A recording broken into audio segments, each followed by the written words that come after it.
गजानन महाराजाच्या सानिध्यात असलेलं, पंचक्रोशीत असलेलं आपलं सुंदर असं गाव, त्या गावामध्ये आज 5 दिवसापासून सुंदर अशी कथा चालू आहे. हो भाग्य आहेत.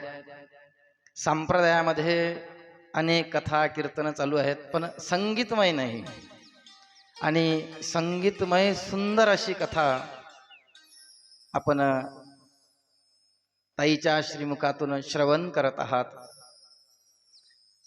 आणि सुंदर असणारी ही कथा श्रवण करत असताना आज 5वा दिवस महाराजांच्या आग्रहास्तव तुमच्या सर्वांच्या भेटीचा, दर्शनाचा योग आला. पहा, सांगत असताना जो आपण चिंतनासाठी, प्रवचनासाठी जो अभंग निवडलेला आहे, हा अभंग गोपाळगिरी महाराजांचा दत्तपाठातील अभंग आहे. आपण चिंतनासाठी घेतलेला आहे. चिंतन आणि प्रवचन माध्यम एकच आहे. परमार्थात गेलेलं चिंतन आणि प्रपंचात केलेली चिंता, चिंता आणि चिंतनाचा विषय. प्रपंचात जे केल्या जाते त्याला चिंता असं म्हणतात, आणि परमार्थात जे केले जातं त्याचं चिंतन. चिंता केल्यामुळे शास्त्र सांगते आरोग्याचा प्रॉब्लेम निर्माण होते, चिंता केल्यामुळे. पण चिंतन जर केलं तो जो आपला भवरोग आहे, काम, क्रोध, मद, मच्छर, दंभ, अहंकार, याचं चिंतन केल्याच्या नंतर हा भवरोग निघून जाते माणसाच्या जीवनातला. म्हणून परमेश्वराचं केलेलं चिंतन आणि संसाराची चिंता. दुसरा प्रवचन. प्रवचन म्हणजे परमेश्वर, आणि परमेश्वरानं सांगितलेले शब्द, जे वचन आहे. आपण आनंद गीतेमध्ये एक ओवी म्हणतो, शेवटची ओवी 88 नंबरच्या. इति श्री दत्तात्रय दलाल धन संवाद आनंद पूजेचा अबोध निवारेला सारांश नोदे मोक्ष प्राप्ती कारण.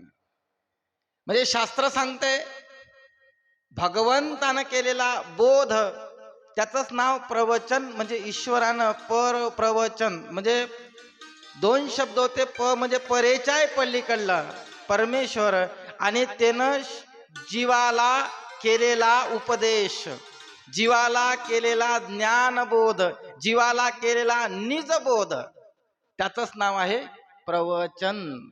आणि त्या प्रवचनासाठी तुम्ही, आम्ही सर्वजण या ठिकाणी आलेले आहोत. जीवनामध्ये परमार्थ खूप महत्वाचा आहे, अत्यंत महत्वाचा परमार्थ. का परमार्थ महत्वाचा आहे? शास्त्र सांगते एक एक यवनी कोटी कोटी फेरा, तेव्हा लागे वारा मनुष्याचा. सारविचार ग्रंथामध्ये वर्णन केलेलं आहे. 20 लक्ष यवनी वृक्षा माझी घ्याव्या, जळचरी भोगाव्या 9 लक्ष, 11 लक्ष यवनी किड्या माझी घ्याव्या, पक्षामध्ये भोगाव्या 10 लक्ष, 30 लक्ष पशुच्या घरी, मानवा भितरी 4 लक्ष. एवढ्या लक्ष यवन्या भोगल्याच्या नंतर मनुष्य देहाची प्राप्ती होते. आणि मनुष्य देहाची प्राप्ती झाल्याच्या नंतर शास्त्रानं असं वर्णन केलं आहे, परमार्थासाठी देह दिला गोमटा, तया फाटा फुटला बाधिकेचा. वास्तविकता भगवंतानं आपल्याला हा नरदेह प्राप्त करून दिलेला आहे. हा नरदेह प्राप्त केवळ ईश्वराच्या प्राप्तीसाठी केलेला आहे, केवळ ईश्वराच्या प्राप्तीसाठी. कारण तर शास्त्रानं वर्णन केलेलं आहे, ज्या ज्या यवनी जाय प्राणी आई वडील मिळती दोन्ही, परी सद्गुरु कैवल्य दानी प्रालब्धा वाचून न घडे. महाराजांना सांगितलं का बाबा, ज्या ज्या यवनीत तू गेला, कोण्याही यवनीत लक्ष 84, कोण्याही जीव यवनीत जा, त्या प्रत्येक जीव यवनीत गेल्याच्या नंतर तुले आई वडील मुलं बाळ पती पत्नी हे सर्व गोष्टीचं नातं चालन. पण कोण्याही योनीमध्ये गेल्याच्या नंतर आपल्याला भक्ती करण्याचं, भक्तीचं किंवा गुरुचं हे नातं कोण्याही योनीमध्ये नाही. केवळ मनुष्य योनीमध्येच हा योग आहे, केवळ मनुष्य योनीमध्ये. आणि मनुष्य योनीमध्ये योग असल्यामुळे आपण या मनुष्य योनीमध्ये आलो आणि मनुष्य योनीमध्ये आल्याच्या नंतर जीवाला एक भवरोग लागला. तो भवरोग म्हणजे संसार नावाचा भवरोग लागला. संसार नाही का, आपण धाव्यामध्ये म्हणतो, संसार सागर दुस्तर भ्रांती मायापुर कैसा उतरू मी पैल पार चिंता पडली फार देवा तू येई बा. महाराजांनी सांगितलं किंवा आशा लागली से पाठी काही केल्याने आवरेना. नाही का, ह्या जीवाले लागलेला भवरोग आहे. जीवाले विद्या मायेचं पाणी थंडगार तिथे बुडाले थोर थोर, नाही बुडाले थोर थोर ब्रह्म विष्णू महेश्वर. एवढे महान महान आज ताईनं सुंदर कथेमध्ये वर्णन केलं नाही का. म्हणजे वर्णन करत असताना शास्त्रांत सांगितलं का, संसाराचं महत्व सांगत असताना शास्त्र सांगते का, हा जीवाले लागलेला एक रोग आहे संसाराचा. पण संसाराचा रोग असल्यामुळे संसाराचा त्याग नाही करतायत, है का नाही. संसाराचा त्याग नाही करतायत. संसाराचा त्याग, जसं पहा एक उदाहरण तुम्हाला सांगतो. एखाद्या माणसाला जर शुगरची बिमारी झाली तर साखरेचा त्याग करायची गरज नाही, त्याग नाही करायला जमत. कदाचित जर शुगरचं लेवल जर कमी झालं तर त्याचा मृत्यू सुद्धा होऊ शकते, शास्त्र सांगते नाही का. फक्त त्याची लेवल मध्ये ठेवा लागते, म्हणजे शुगर कमी नाही झालं पाहिजे, शुगर वाढलंही नाही पाहिजे. म्हणजे लेवल मध्ये एखाद्या माणसाचं शुगर जर खूप जर कमी झालं तर त्यावेळेस मला साखर पाणी द्यावं लागते, मग त्याचं लेवल येऊन जाते नाही का, तो घबरवल्यासारखा झाला. मग महाराजानं वर्णन करत असताना या ठिकाणी अभंग घेतला, संसार करोनी साधा परमार्थन, जीवनाचा अर्थ तोची करा. मग संसारामध्ये आपण आलो, आल्याच्या नंतर संसारात आल्याच्या नंतर महाराजांनी सांगितलं, बाबा संसारात आल्याच्या नंतर, या कर्मभूमीवर आल्याच्या नंतर संसार हायच, आपण नाही जरी म्हणलं तरी आहे, तो कोण्याही रूपानं असू द्या, संसार आहे. आणि संसार असताना मग शास्त्रानं वर्णन केलं, संसारी आहात राहा संसारामध्ये. संसार हा बाधक नाही सांगितलं शास्त्रानं, संसार हा बाधक नाही आहे. शास्त्रानं वर्णन केलं, संसार हा बाधक नाही, संसाराचे चिंतन बाधक आहे, संसारातली आशा बाधक आहे. संसार हा बाधक नाही, तो एक माध्यम आहे पहा ईश्वरापर्यंत पोहोचण्याचं. संसार हा ईश्वरापर्यंत नेण्याचं एक माध्यम आहे. शास्त्रानं वर्णन केलेलं आहे पहा, मी या ठिकाणी आलो, तुम्ही या ठिकाणी आले, काही गावातून आले, काही बाहेर गावून आले. आल्याच्या नंतर आपलं माध्यम काय घेऊन आलो आपण, गाडीनं आलो, बरोबर आहे का.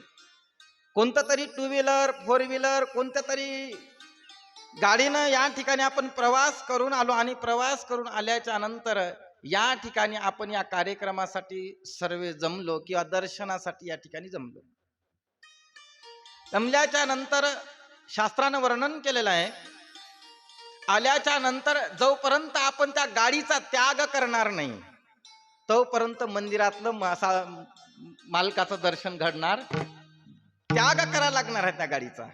ज्यावेळेस त्या गाडीचा आपण त्याग करू ना, त्यावेळेस आपल्याला हे सर्व साध्य होईल. नाही बा, मी कळंब्यामध्ये आलो, आल्यानंतर मी गाडीच्या खाली उतरणारच नाही. अरे बाबा, तुला हे जर करायचं असलं तर गाडीच्या खाली उतरा लागन ना. गाडीच्या खाली उतरल्याच्या नंतर मग हे तुले घडन ना, हे नाही तर घडणार नाही. मग तसा संसार सांगितलेला आहे. संसार हा शब्द असार शब्दातून तयार झालेला आहे, त्याला सं उपसर्ग लागला म्हणून तो संसार असा झाला.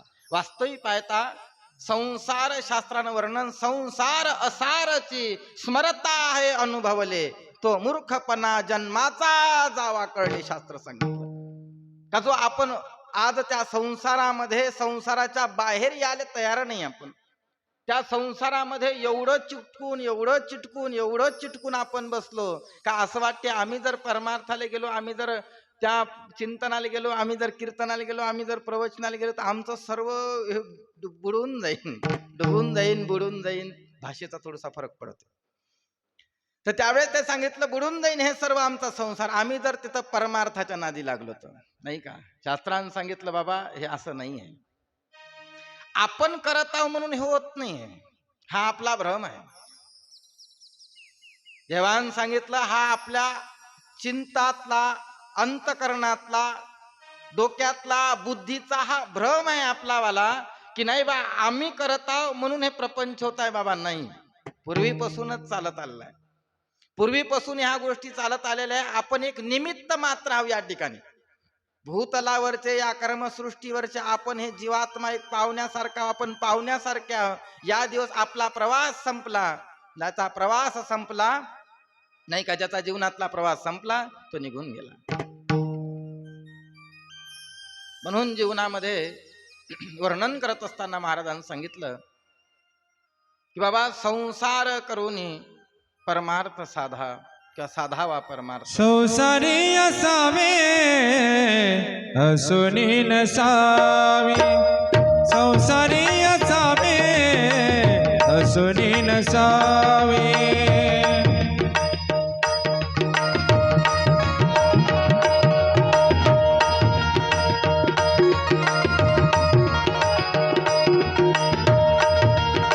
संसारी असावे असुनी नसावे, भजन करावे वेडो वेडा, भजन करावे वेडो वेडा, वेडो वेडा. संसारी असावे असुनी नसावे, संसारी असावे असुनी नसावे, संसारी असावे असुनी नसावे. महाराजांनी वर्णन करत असताना वर्णन केलं पहा, संसारात जरूर असलं पाहिजे, पण संसारात असून संसाराच्या अलिप्त असलं पाहिजे. उदाहरण सांगितलेलं आहे, कमळाच्या फुलाचं उदाहरण दिलेलं आहे. कमळाचं फुल आणि कमळाच्या फुलाचं उदाहरण दिल्याच्या नंतर शास्त्रानं असं वर्णन केलंय का जसं कमळाचं फुल किचडामध्ये राहतात, चिखलामध्ये राहते, आणि चिखलामध्ये राहिल्याच्या नंतर त्या कमळाच्या फुलावर जर आपण पाण्याचा थेंब जरी टाकला तर त्या कमळाचे फुल किंवा कमळाचं पान धरून ठेवत नाही, जरी किचडामध्ये राहिले तरी. म्हणून शास्त्रानं असं वर्णन केलेलं आहे. अभंगामध्ये वर्णन करत असताना महाराजांनी सांगितलं का बाबा संसार असा असू द्या ना, संसारात असले पण संसारात असताना चिंतन भगवंताचं करा, परमार्थ साधा. कारण तर या जन्माले आल्याच्या नंतर पहा वर्णन केलेलं आहे शास्त्रानं, जीवा विद्यावंत मुळीचा कर्मभूती जन्मला, चतुर्वेद कर्मालयाचे प्रक्षावया आला. 4 कर्म धुण्यासाठी अविद्या, दैवता, माया आणि प्रपंच, हे 4 कर्म धुण्यासाठी जीव या ठिकाणी आला. आणि आल्याच्या नंतर जीवानं जोपर्यंत हे धुणार नाही, जीव शुद्ध स्फटिकासारखा होणार नाही, तोपर्यंत त्या परमेश्वरापर्यंत तो जीव पोहोचणार नाही. आणि पोहोचण्यासाठी शास्त्रानं वर्णन केलेलं आहे का जोपर्यंत त्याचा संसार नावाचा पदार्थ, संसार नावाचा पदार्थ संसारात राहूनच धुवा लागणार नाही का. संसाराच्या अलिप्त राहून हा संसार नावाचा धुता येणार नाही, संसारातच राहून संसार नावाचा पदार्थ धुवा लागणार, जो दोष आपल्याला लागलेला आहे. आणि संसाराची जर व्याख्या आपण पाहिली तर संसार अमंगळ सांगितलेला आहे शास्त्रानं. एका शास्त्रामध्ये असं वर्णन आलं, संसार दुःख मुळ चहूकडे इंगळ, विश्रांती नाही कुठे रात्रंदिवस तरमळ, काम क्रोध लोभ क्षुनी पाटी लागली वौंढळ, आणि कौनाक्षर न जाऊ आता दृष्टी देईल निर्मळ.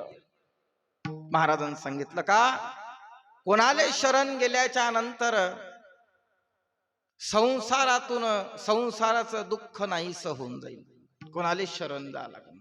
शास्त्रानं वर्णन केलेलं आहे का जोपर्यंत आपण सद्गुरु महाराजाला शरण जाणार नाही तोपर्यंत संसाराचं दुःख सार असार हे जीवनामध्ये समजणार नाही. आणि ते समजण्यासाठी आपल्याला ते मंथन करावं लागणार आहे, चिंतन करावं लागणार आहे. चिंतन म्हणजे काय, प्रवचन म्हणजे काय? अरे संसार आणि प्रपंच आणि परमार्थ याच्यातून जो सार निवडाचा आहे, या संसारातून जो सार निवडाचा आहे तोच सार म्हणजे भगवंत आहे. आणि प्रपंच हा असार आहे. या असार याच्यातून परमेश्वराचा सार असा परमेश्वर तो आपल्याला आपल्या जीवनामध्ये तो आपल्या भक्तीचा मार्ग, ज्ञानाचा मार्ग, वैराग्याचा मार्ग तो ईश्वरापर्यंत पोहोचण्यासाठी हे माध्यम आहे संसाराचं. म्हणून महाराजांनी सांगितलं का संसार करोनी परमार्थ साधावा, की संसारात जरी असलं पण परमार्थ साधावा. पण प्रश्न असा होता आपला, आपण मनुष्य जन्मामध्ये आल्याच्या नंतर असा एक प्रसंग सांगितला आहे. एका गावाला असं एक बांधलेलं होतं, कडकोट बांधलेला होता, परकोट म्हणते त्याला काही भागात. आणि तो परकोट बांधला आणि परकोट बांधल्याच्या नंतर आंधळा माणूस, गर्भांधळा माणूस त्याच्यात गेला. आणि गेल्याच्या नंतर त्या ठिकाणी गेल्याच्या नंतर त्याला एकच दरवाजा होता. आणि एक दरवाजा असल्याच्या नंतर एक दरवाजा असताना त्यावेळेस तो भोवताल हात धरून फिरत फिरत जायचा. आणि त्या दरवाजाजवळ आलं का काही ना कोण्या गोष्टीची त्याला अडचण यायची.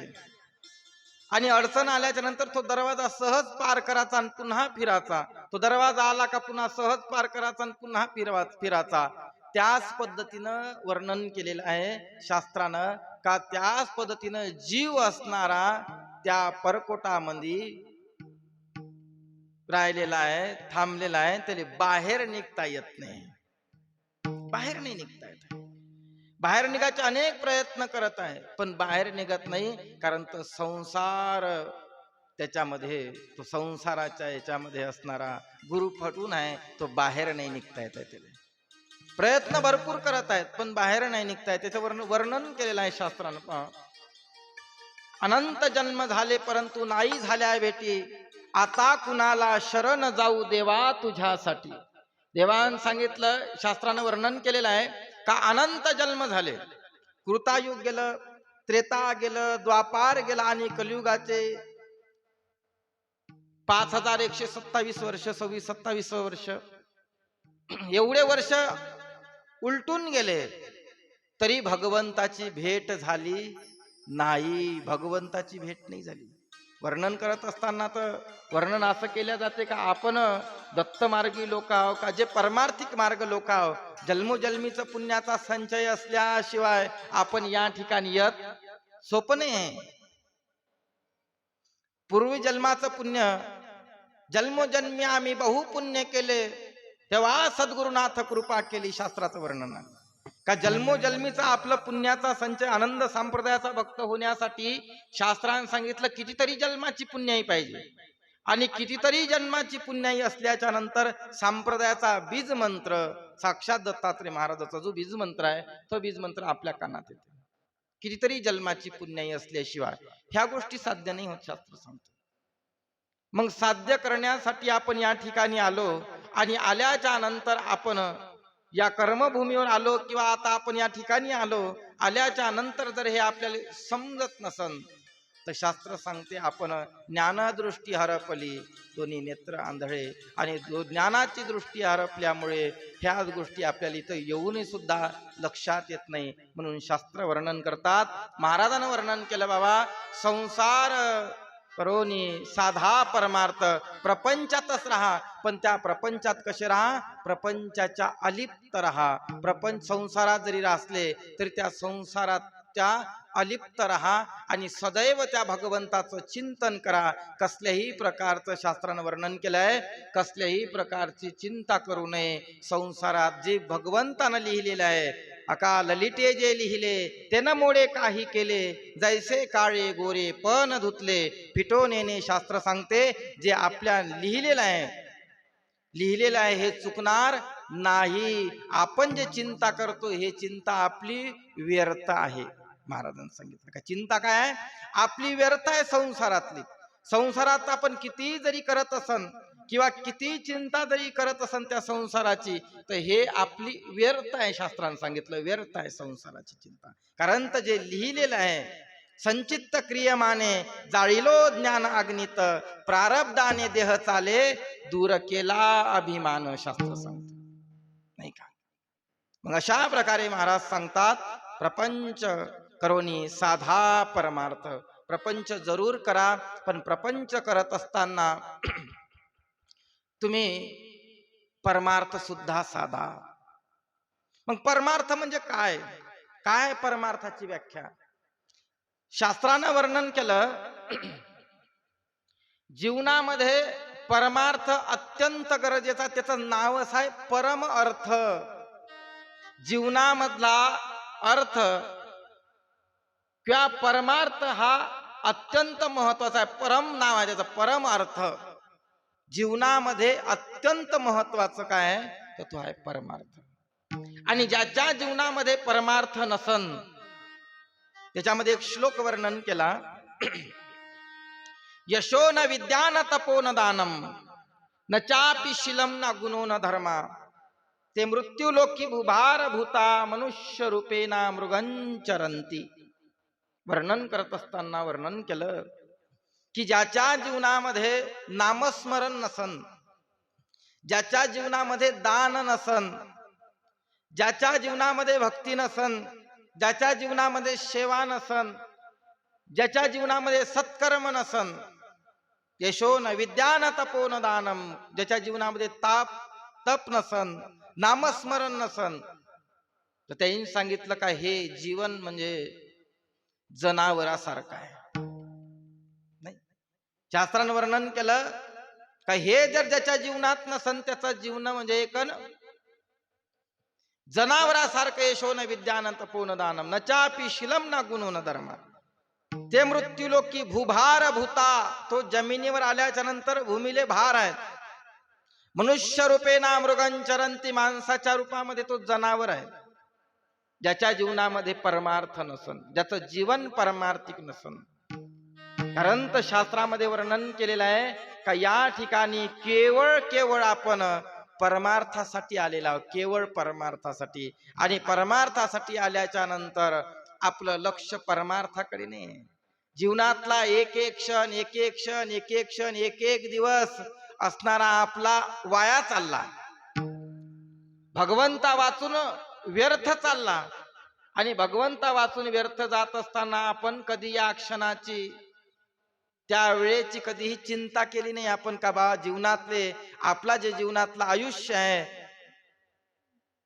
आपलं जे वय आहे, वयाची मर्यादा आहे, ह्या व्यर्थ आपल्या जीवनातून व्यर्थ चालली.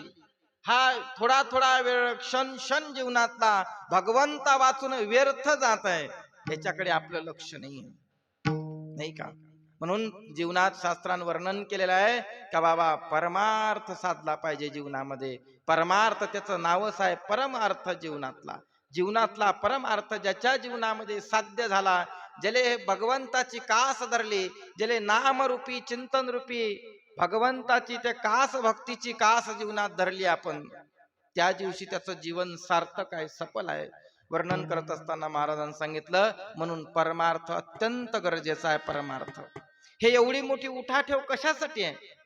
साधू संत ऋषी मुनी ग्रंथ कीर्तन प्रवचन, केवळ हे जे अज्ञानी जीव आहेत, ईश्वरापासून दूर गेलेले आहे, या अज्ञानी जीवाले कुठंतरी मार्ग मिळावा म्हणून याच्याकरिता हे कीर्तन प्रवचनाचं माध्यम आहे. म्हणून महाराजांनी सांगितलं का संसारात राहा, पण संसार राहत असताना परमेश्वराचं भजन करा, परमेश्वराचं चिंतन करा, परमेश्वराचं नामस्मरण करा आणि त्याच्या भक्तीची कास धरा, तरच आपल्या जीवनाचं सार्थक होईल. नाही तर अन्यथा आपल्या जीवनाचं सार्थक होणार नाही. शास्त्रानं वर्णन केलं का आपल्या जीवनाचं सार्थक होणार नाही. म्हणून महाराजांना पहिल्या चरणामध्ये जो आपण अभंग चिंतनासाठी घेतलेला आहे, त्या अभंग चिंतनामध्ये महाराजांनी सांगितलं, संसार करुणी साधा परमार्थ आणि जीवनाचा अर्थ तोची खरा. तो अभंग मी येता येता चिंतन केलं. भरपूर अभंगात युट्यूबच्या माध्यमातून बरेचशे अभंग घेतले, म्हणून महाराज येता येता म्हणलं काहीतरी नवीन, काहीतरी कोणता तरी विषय घ्यावं, म्हणून तो आता येता येताच मी तो मोबाईल मध्ये फोटो काढला त्याचा, त्या अभंगाचा. एखादं पाठ नाही होणार ना त्याच्यासाठी, म्हणून महाराजांना वर्णन केलेलं आहे. म्हणून महाराजांनी सांगितलं का संसार करोनी साधा परमार्थ, जीवनाचा अर्थ तोची खरा. मग जीवनाचा अर्थ कोणता आहे? जीवनाचा अर्थ महाराजांनी सांगितलं का जोपर्यंत आपण परमार्थ करणार नाही ना तोपर्यंत जीवनाचा अर्थ होणार नाही. किती जगला याला महत्व नाही. महाराजांनी सांगितलं 100 वर्ष पूर्ण पुरुष झाला, भक्ती विना वाया गेला, ऐसे बोले मध्व मुनी चित्त द्यावे गुरु बोला. किती जगलो याले महत्व नाही का, तो जगलो कसा आपण हे महत्वाचं आहे. जीवन कसं जगत आहोत आपण, आपल्या जीवनामध्ये नामस्मरण किती आहे, आपल्या जीवनामध्ये तप किती आहे, आपल्या जीवनामध्ये वैराग्य किती आहे, आपल्या जीवनामध्ये सत्यता किती आहे, आपल्या जीवनातला भाव काय आहे, हे जोपर्यंत आपल्याला समजणार नाही तोपर्यंत जीवनाचा खरा अर्थ नाही समजला. आपल्याला खरा अर्थ नाही समजला. केवळ आता आपण आज जे जगत आहोत सर्वाले विषय आहे तो एका अंगाचा नाही कोणाचा. जो आपण जे जीवन जगत आहोत या जीवनाकडे जर आपण डोकावून पाहिलं, चिंतन केलं, मंथन केलं आपण आपल्याच जीवनाचं, तुमच्या आणि आमच्या सारख्याच, तुमच्यात ना आमच्यात काहीच फरक नाही. मी फक्त खुर्चीवर बसून आहो, तुम्ही खाली आहे, सारखेच. याचा जर चिंतन केलं आपण तर चिंतन केल्याच्या नंतर खरंच वाटते भगवंता आम्ही त्यापासून कितीतरी दूर आहोत, कितीतरी दूर आहोत, कितीतरी दूर आहोत भगवंतापासून, नाही का. आनंद संप्रदाय स्वीकारिला टाळा त्याचा पाहिला का, उगीच लालचन लावून घेतले जोरा तुला कोणी केला का, नाही का. वर्णन करत असताना एवढं सुंदर आहे वर्णन. ग्रंथाचं चिंतन जर केलं आपण, ते आनंद गीता बाकीच्या ग्रंथ आहेत, एवढा वेळ नाही असला तर 88व्याचे एक आनंद गीता नावाचा ग्रंथ आहे, दलाल धनराजाचा संवाद. तर त्या संवादामध्ये एवढं सुंदर चिंतन केलेलं आहे, एवढं सुंदर चिंतन केलेलं आहे का त्यावेळेस एका एका शब्दाचा अनमोल शब्द आहे, अनमोल. विद्यांचल पर्वत माधारी दलाल दंत पच्चर्या करी, मोक्षदाता भेटा या अंतरी इच्छा करीत असे. नामस्मरण करता भेटला तो स्वामी मोक्षदाता आला, चौपदार्थाचा ज्ञान निरोपत्या झाला, सत्य सत्य दलाल धनाशी. याचं जर चिंतन आपण केलं तर त्यावेळेस त्यानं वर्णन केलेलं आहे, भगवंतानं वर्णन करत असताना सांगितलेलं आहे का बाबा मनुष्य जीवनाचं महत्व सांगितलेलं आहे. भगवंत ईश्वरा वाचून जे आपण जीवन जगत आहोत, आज काही नाही वाटत. आज आपल्याला असं वाटते नाही बा आमच्याजवळ इस्टेट आहे, संपत्ती आहे, मुलं बाळ आहेत, नोकरी आहेत, प्रॉपर्टी आहे, ऐश्वर्य आहेत, पण ज्या दिवशी खरंच हे सर्व नाहीस होणार, अंतकाळ जवळ येईन. एका शास्त्रकारानं वर्णन केले, 80 दशा येईल पुढे, तै मन होईल वेळे अरे तव निवडून ठेव चोकडे आत्मज्ञान. महाराजांनी सांगितलं का ज्यावेळेस अशी दशा जीवनामध्ये प्राप्त होईल का त्यावेळेस आपण पागल झाल्यासारखं होऊ, त्यावेळेस बेचैन होऊ, समजणार नाही आपल्याला काही. हे समजण्यासाठी परमार्थ आहे, हे समजण्यासाठी परमार्थ आहे. जोपर्यंत हे समजणार नाही ना तोपर्यंत जीवनाचा खरा अर्थ नाही समजणार, नाही का.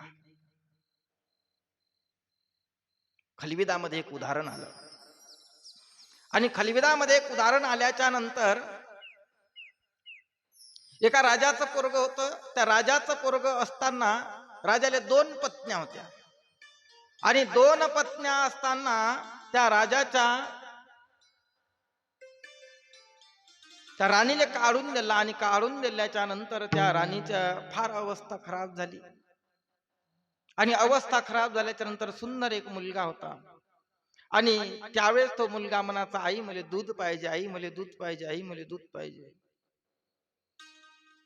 आणि त्यावेळेस दूध पाहिजे म्हणल्याच्या नंतर मायला सांगायचं बाबा आता आपल्याजवळ आपल्याला राजवाड्यात जाता येत नाही, त्याच्या घरी गाईल काही कमी नाही, राजा होता. पण दूध पाहिजे म्हणल्याच्या नंतर त्याला एवढं माहित होतं का दूध पांढरं असते पण चव माहित नव्हती. मग त्यावेळेस ते माय पिठाचं पाणी करून त्याला पाजायला द्यायचं. खलविदातलं उदाहरण आहे. आणि त्यावेळेस ते पाजाले द्यायचे, पाजाले दिल्याच्या नंतर तेच लेकरू आवडीनं पियाचं. आई मला दूध देत, मग मायनं पीठ टाकायचं, वाटीभर पाणी घ्यायचं आणि त्याच्यात पीठ टाकायचं, बोट फिरवायचं आणि ते पियाले द्यायचं. पोराले आनंद वाटायचा, दूध पिलं, मी दूध पिलं. पण ज्या दिवशी तो एका मित्राच्या घरी गेला आणि मित्राच्या घरी गेल्याच्या नंतर त्याने सांगितलं, आज आमच्या घरी दूध पिऊ. दूध पिल्याच्या नंतर त्याने सांगितलं, हे आमचं दूध, हे दूध वेगळं आणि हे दूध वेगळं लागतं. याच्यात कारण म्हणजे खरं कोणतं, हे तुमचं दूध खरं का आमची माय देते हे खरं? त्यावेळेस त्याने सांगितलं का हे दूध गाईपासून तयार होते, म्हशीपासून. त्याला ते दुधाचं सार सांगितला. त्याला घोटल्याच्या नंतर तो घट येते. मग मायला जाऊन विचारलं, माय गेले घोटून पाय, करून पाय. त्याने सांगितलं, बेटा हे दूध म्हणून नाही देता, हे पिठाचं पाणी नाही का. जीवनामध्ये त्यासारखं दृष्टांत हा सिद्धांतासाठी असतात. ज्या दिवशी आपल्याला सार समजन त्या दिवशी पश्चाताप येईल का आजपर्यंत आपण जे केलं हे सर्व नाशिवंत आहे, नाशिवंत आहे. आज ते आपल्या सोबत येणार नाही. यादसाठी केला टहास, शेवटचा दिवस गोड व्हावा. महाराजांनी सांगितलं का याच्यात हे एवढं मोठं नामस्मरण, एवढं चिंतन काय? अंतकाळामध्ये भगवंताचं नामस्मरण येण्यासाठी, भगवंताचं चिंतन येण्यासाठी, संसार हा विषय डोक्यातून जाण्यासाठी, प्रपंच हा विषय डोक्यातून जाण्यासाठी नामस्मरणाची साधना सांगितलेली आहे, साधना सांगितलेली आहे. आणि हे जोपर्यंत आपण करत नाही तोपर्यंत जीवनाचा खरा अर्थ नाही समजणार. म्हणून महाराजांनी सांगितलं, संसारी करोनी परमार्थ साधावा, जीवनाचा अर्थ तोच खरा. त्या दिवशी जीवनाचा खरा अर्थ समजला ज्या दिवशी आपल्या प्रपंचावरची आसक्ती आपली निघून गेली. विवेक जाणूनी सुखे संसार करा, विवेक जाणूनी सुखे संसार करा, आनंद हृदयी निरंतर धरा, आनंद हृदयी धरा निरंतर, विवेक जाणूनी सुखी संसार करा, विवेक जाणूनी सुखी संसार करा, विवेक जाणूनी सुखी संसार करा.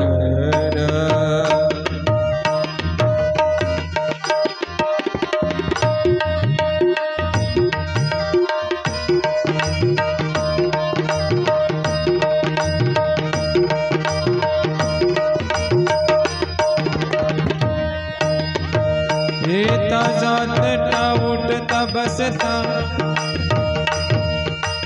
येता जाता उठता बसता, खाता पिता देता घेता बंदता, आनंद बोला आनंद बोला.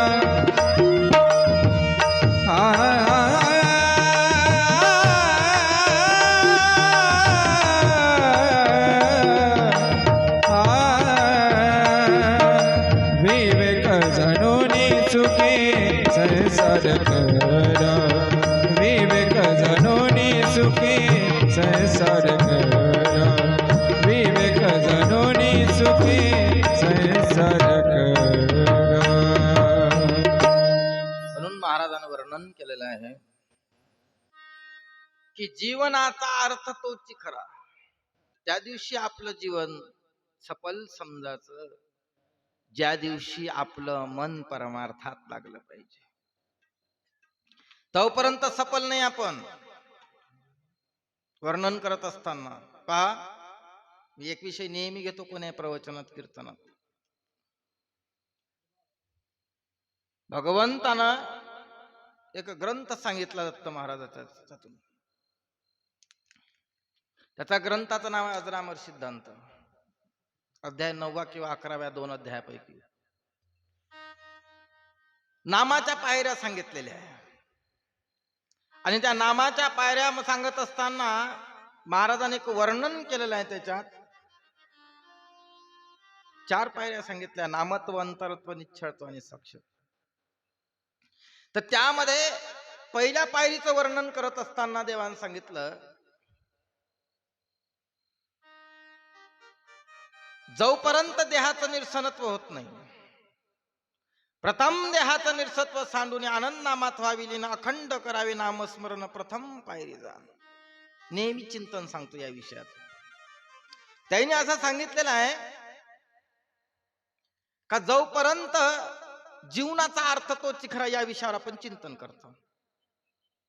का जोपर्यंत त्यांनी सांगितलं हे आपल्या अंतकरणातले जाणार नाही ना, आपलं मन परमेश्वराकडे लागणार नाही, तोपर्यंत जीवनाचा अर्थ, खरा अर्थ समजणार नाही. आणि खरा परमार्थ त्याच दिवशी लक्षात येईल ज्या दिवशी आपल्याला आवड त्या परमेश्वराची झाली. त्यावेळेस जोपर्यंत त्या परमेश्वराची आवड आपल्या अंतकरणामध्ये, आपल्या हृदयामध्ये, आपल्या चित्तामध्ये त्या परमेश्वराची आवड निर्माण होणार नाही ना, तोपर्यंत जीवनाचा अर्थ नाही समजणार, उमजणार नाही, समजणार नाही, नाही का. म्हणून महाराजांनी वर्णन केलं का बाबा प्रपंचात राहा ना, जरूर प्रपंचात राहा, पण प्रपंचात राहून परमेश्वराची भजन करा, परमेश्वराचं चिंतन करा, परमार्थ साधून घ्या. कारण पुन्हा आपण जन्माला येऊ, आल्याच्या नंतर हे सर्व साध्य होईल याचा काही भरोसा नाही. किंवा उद्या करा याचे, तुकडोजी महाराजांचे एक प्रमाण आहे, उद्या करा याचे आज करा काही, भरोसाच नाही आयुष्याचा. अरे देह हा काचेच्या नळीये सारखा, कधी खाये धोका नेम नाही, नाही का. घडीचा भरोसा नाही ना, मनुष्य देहाचा घडीचा भरोसा नाही, बाकी कोण्याही गोष्टीची गॅरंटी देता येईल. एखाद्या साधारण आपण चपलीचं जर उदाहरण घेतलं तर आपण चप्पलवाल्याच्या जर दुकानात गेलो, सँडलवाल्याच्या दुकानात गेल्याच्या नंतर, चपलीवाल्याच्या दुकानात गेलो, गेल्याच्या नंतर त्याला विचारलं चप्पल दाखवा, पाय चप्पल आपण घेऊन पाहिली, पाय घातला त्याच्यात, आणि त्यावेळेस त्या माणसाला विचारतो आपण गॅरंटी कितीची, केवढ्याची रे? ते म्हणे 200-400 रुपयाची. याची किती गॅरंटी? गॅरंटी म्हणल्याच्या नंतर तो सांगतात 12 महिन्याची गॅरंटी. बाबा चपलीची गॅरंटी 12 महिन्याची, घालणारवाल्याची किती गॅरंटी? जे चप्पल घालणार आहे त्याची किती गॅरंटी द्यायची? तो 12 महिने घालन जे चप्पल, याची काही गॅरंटी नाही. बाहेरून निघला, धडकलं गेलं, हे राहिली चप्पल जाग्यावर, नाही का. म्हणून जीवनामध्ये तो भ्रम आहे, आपल्या डोक्यातला जो भ्रम आहे, हा भ्रम निघला पाहिजे. हा भ्रम आहे जीवनातला आपल्या. पण महाराजांनी सांगितलं का परमार्थासाठी नको वेळ लावू, प्रभू दर्शनाला मिळेना शरीर हे पुन्हा तुम्हाला. त्यांनी वर्णन केलं का बाबा भगवंताच्या दर्शनासाठी, भगवंताच्या नामस्मरणासाठी, भक्तीसाठी वेळ नको लावू, क्षण नको गमव, एक क्षण सुद्धा वाया नको जाऊ त्याच्या नामा वाचून. कारण तो जर वाया गेला जीवनामध्ये तर जीवनामध्ये सार्थक काही नाही झालं. का गए तो का नाही, क्या लाए तो कुछ नाही, नाही का. शेवटी महाराजांनी का वर्णन केलेलं आहे, जन्माले आला आल्या पाणी वाहू मेला रे बापा, काही अर्थ झाला नाही, काही अर्थ नाही झाला. म्हणून याच्यासाठी जीवनाचा खरा अर्थ जर पाहायचा असला तर शास्त्र सांगते संसारात राहा, पण संसारात असून सुद्धा त्या भगवंताचं चिंतन करा, त्या भगवंताचं भजन करा, जेणेकरून आपल्या जीवनाचं सार्थक होईल. जीवनाचा अर्थ तोची खरा, असं महाराज उदाहरण सांगतात का जीवनाचा अर्थ तोची खरा. पहिल्या चरणातला अर्थ झाला. त्याच्यानंतर महाराजांनी दुसऱ्या चरणामध्ये सुंदर त्याच्यापेक्षा वर्णन केलं का त्यावेळेस महाराजांनी सांगितलं का जीवनाचा अर्थ जर समजल्याच्या नंतर, त्याच्या जीवनाचा अर्थ ज्याला समजला, त्याच्या जीवनामध्ये कर्म, पाप, दोष हे सर्व सुद्धा कोण निरसन करण? सद्गुरु महाराज निरसन करण. महाराजांनी सांगितलं कर्म, क्रिया, पाप देही मी तूपन, कराया निरसन गुरु थोर. महाराजांनी सांगितलं दुसऱ्या चरणामध्ये का कर्म, क्रिया, पाप देही मी तूपन. पहा प्रत्येकाच्या जीवनात जन्माला आलं का कर्म सुरू झाले. कारण हा देह 3 गोष्टीवर अवलंबून चालते: कर्म, क्रिया आणि संचित्त. त्याला प्रारब्ध असं म्हणतात. तर मग आणि आपण त्याचं प्रमाण सांगितलं आरतीचं. संचित्त क्रियमाने जाळीलो ज्ञानाग्नीत.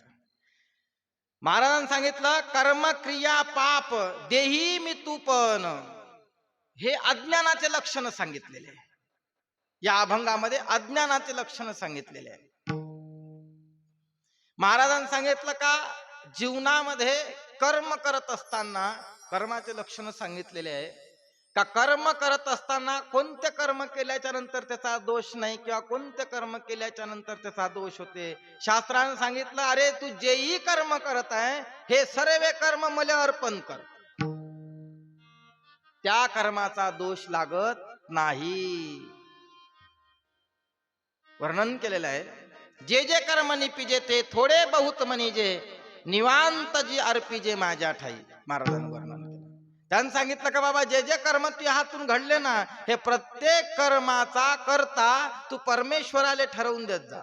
आणि कर्म करत असताना सत्कर्म करत जा, कर्मामध्ये चांगले कर्म करत जा. कोणतेही कर्म मी होताय मीपणा जर आपण ठेवला तर शास्त्राने सांगितलं का त्याचं पाप भोगा लागतं. काय होते कर्माचं पाप? कधी भोगा लागते? ज्या दिवशी आपण स्वतःले करता ठरवलं त्या दिवशी त्याचं पाप आपल्याला भोगा लागते. करता आपण नाही, आपण करता नाही. आपण या कर्मसृष्टीवरचे पाहुणे आहोत. आपण करता नाही, भगवंत करून घेताय.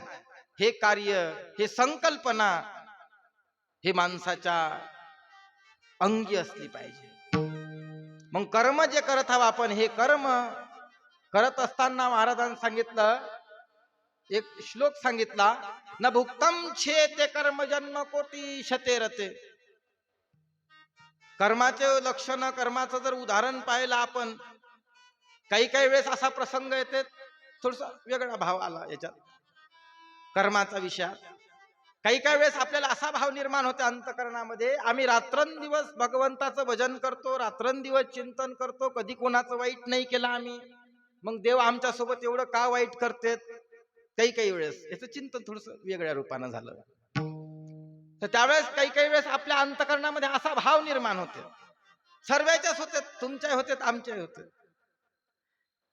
त्यांनी सांगितलं का आपण एवढं कधी कोणाचं वाईट नाही केलं, आपण कधी कोणाचं चिंतन वाईट नाही केलं. कोणी विकारी आला आपण त्याला मुठभर दिलं, येणाऱ्या माणसाला तहान भूक जाणली, त्याचा मान सन्मान आपल्या परीनं गरिबीच्या परिस्थितीतून त्याचा मान सन्मान केला. नाही चहा घडले गिलासभर पाणी दिलं, पाणी नाही घडलं, दोन शब्द प्रेमाचे बोललो बा. कधी आम्ही ते कोण्या व्यक्तीचा अनादर केला नाही. आणि अनादर न केल्यामुळे सुद्धा आम्ही हे का भोगत आहोत, हे कर्म आम्हाला का दोष, आम्ही एवढं चांगलं वागून का हे दोष असणारे आम्ही भोगत आहोत, का दुःख भोगत आहोत, नाही का. कर्म या विषयावर चिंतन करतो आपण. तर त्यावेळेस वर्णन करत असताना महाराजांनी सांगितलं का बाबा हे जे आपण भोगत आहोत हा प्रत्येक जणाचा प्रश्न आहे, प्रत्येकाचाच प्रश्न आहे, कोण्याही एका व्यक्तीचा नाही. हा सर्वांचा एक प्रश्न असते का आम्ही एवढं चांगलं वागून आम्हाला हे का भोगा लागते. याच्या वेळेस महाराजांनी सांगितलं का बाबा केले कर्म झाले त्याची भोगा आले, उपजले मेले ऐसे किती. महाराजांनी सांगितलं का कर्म जे झाले आपलेवाले, आपल्या हातून जे कर्म घडले, हे कर्म आपण भोगून देण्यासाठी पुन्हा जन्माले आलो, असं शास्त्राचा सिद्धांत आहे. त्याचं प्रमाण सांगितलं, न भुक्तम छेते कर्म जन्म कोटे शते रते, जन्म कोटे शते रते.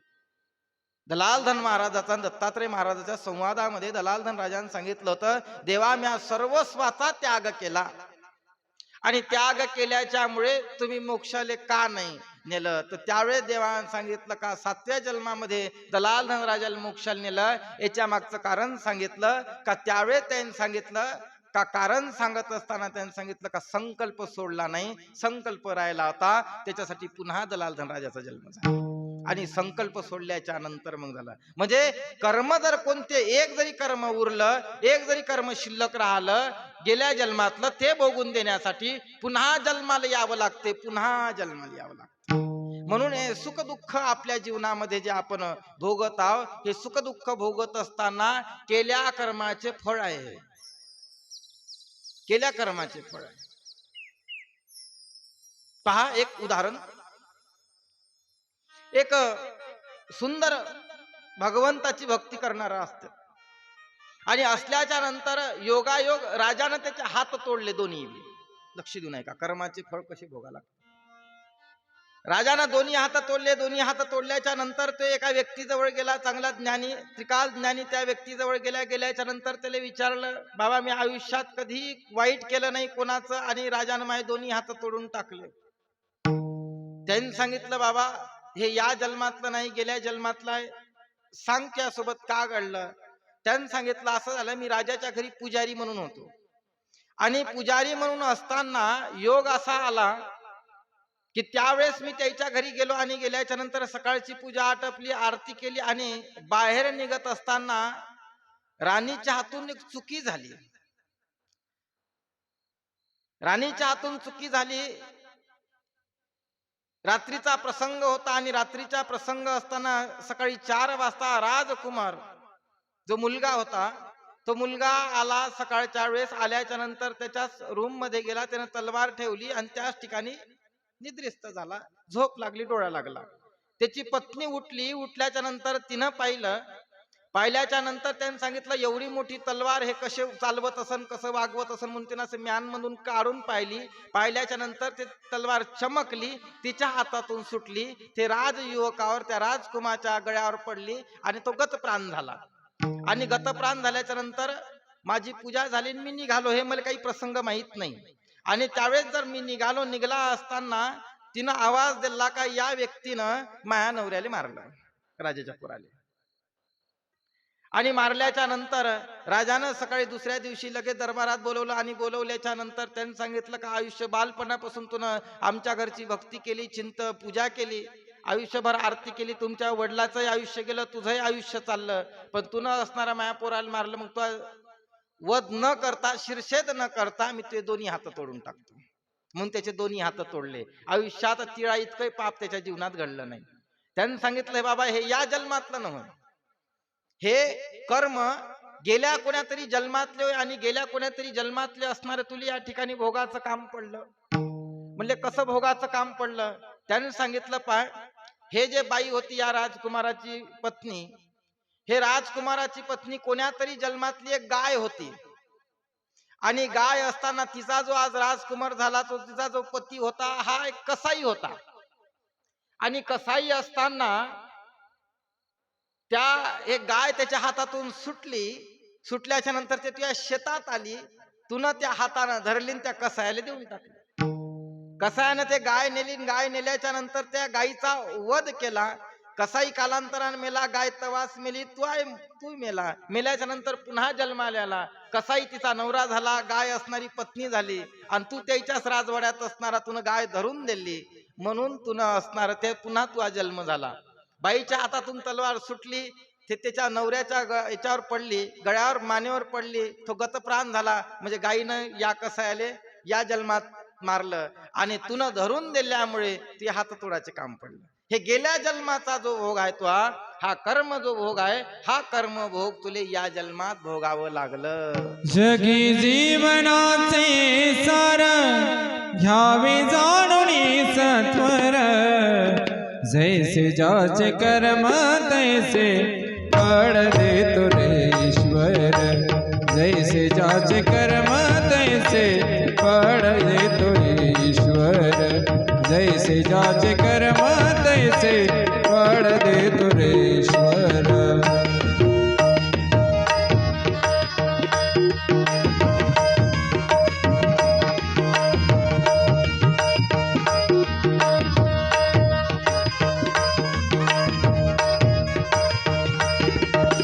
क्षणिक सुखासाठी आपल्या कोणी होतो नीती भ्रष्ट, कोणी त्यागी जीवन आपले दुःख जगी करणार. सोळा सोळा माया सारी, सोळा सोळा माया सारी आहे जग ये नश्वर, जैसे जाचे कर्म तैसे फळ देतो रे ईश्वर, जैसे जाचे कर्म तैसे फळ देतो रे ईश्वर, जैसे जाचे कर्म तैसे फळ देतो रे ईश्वर. महाराजांनी वर्णन केलं का बाबा कर्माचा जो भोग आहे, हा कर्माचा भोग आपल्याला भोगा लागणार आहे, हे चुकणार नाही.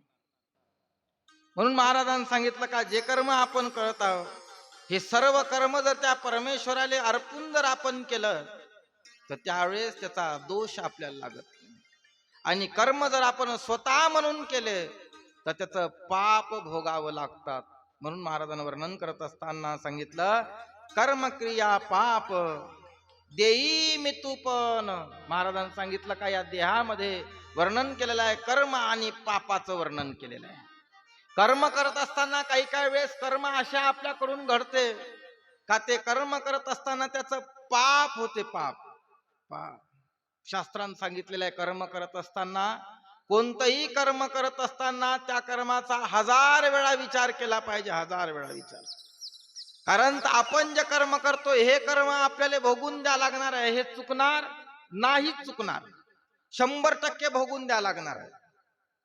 न भुक्तम छे ते कर्म जन्म कुटी शते रते. शास्त्र सांगते आज नाही उद्या, उद्या नाही परवा, परवा नाही कधीतरी हे आपल्याला भोगून द्या लागते. कर्माचा भोग कधीही चुकत नाही. कारण तर ते आपण अज्ञान रूपात का असेना जाणून असू द्या अज्ञान रूपातून असू द्या पण हे कर्माचा भोग आपल्याला चुकत नाही. तो पाप रूपानं भोगून द्या लागते. पाप रूपानं. आणि हे पाप भरपूर झालं जीवनामध्ये का पुन्हा जन्माला या लागते. पुनरपी जन्म पुनरपी मरणम. पुन्हा पाप झालं का पुन्हा जन्माला या लागते. त्यानं सांगितलं का हे जे राडगाडगा हे म्हणूनच चालू आहे. जोपर्यंत आपण हे सर्व त्या परमेश्वराला अर्पण. पहा गुरु महाराज ज्या वेळेस आपल्याला बीज मंत्र देतात बीज मंत्र दिल्याच्या नंतर तो पहिले आपल्याकडून एक वचन घेतात काया वाचा तन मन धन सद्गुरु चरणी अर्पण. नाही मोल कछुना लिया गुरुने मस्त फकीरी दिया. महाराज सांगतात 1 रुपयाचाही मोल नाही घेतला काहीच घेतलं नाही. पण काही न घेता भगवंतानं अनमोल ठेवा आपल्या जवळ ठेवला.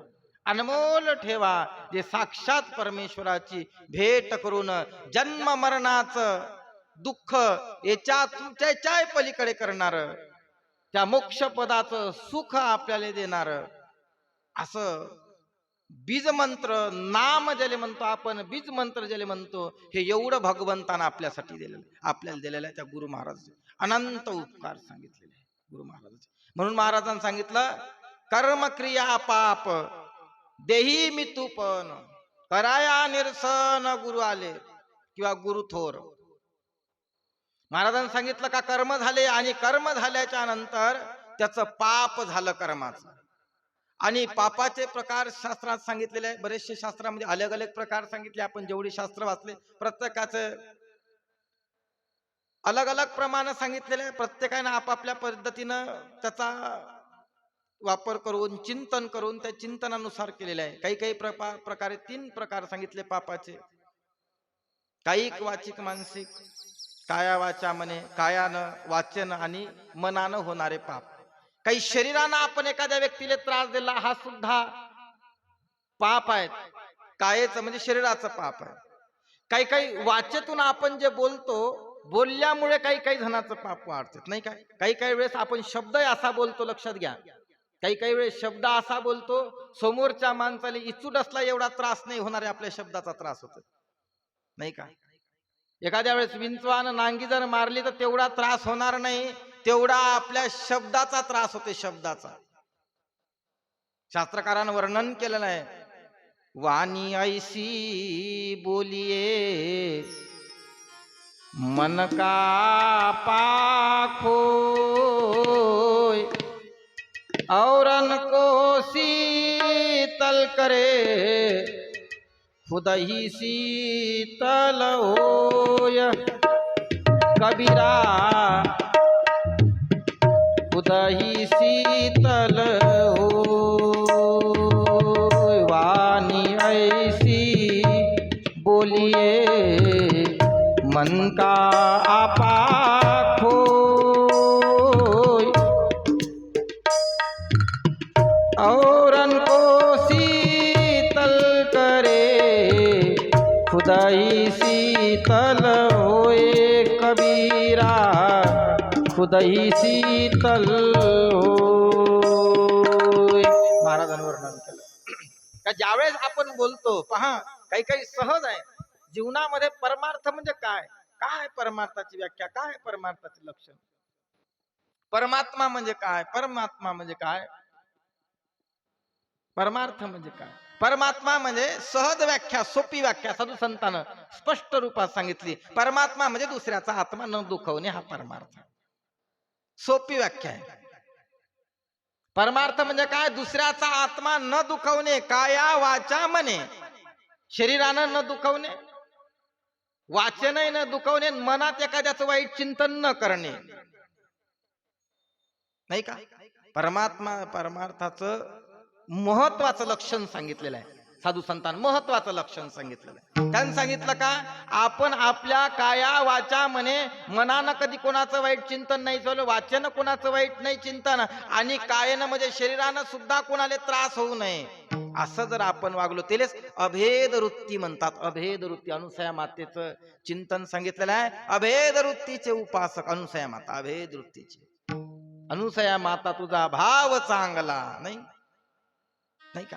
म्हणजे एवढी ताकद होती त्या अनुसया मातेमध्ये का त्यावेळेस त्याचं जीवन अभेद झालं. अभेद जीवन, कसल्याही प्रकारचा भेद नाही. एक प्रसंग अनुसया माते सांगितला असं ताईनं, तर ताईने एक प्रसंग सांगितला. अनुसया मातेच्या घरी ज्यावेळेस सत्व हरण करण्यासाठी आल्याच्या नंतर अनुसया मातेला सांगितलं नग्न भोजन द्यावं आम्हाला. आणि त्यावेळेस सांगितलं का पतीले विचारा लागन. आणि त्यावेळेस अत्रऋषी महाराज जवळ गेले. अत्रऋषी महाराज जवळ गेल्याच्या नंतर अत्रऋषी महाराजांनी सांगितलं, अनुसया तू या 16 संस्काराच्या पलीकडे गेली. धर्म अर्थ काम मोक्ष जीव दैवता प्रपंच परमेश्वर आस्ती नास्ती भास्ती प्रिया मन बुद्धी चित्त अहंकार. 16 7 7 लागले, 16 7 12 दर्शने, 16 128 128 संस्काराच्या तू पलीकडे गेली.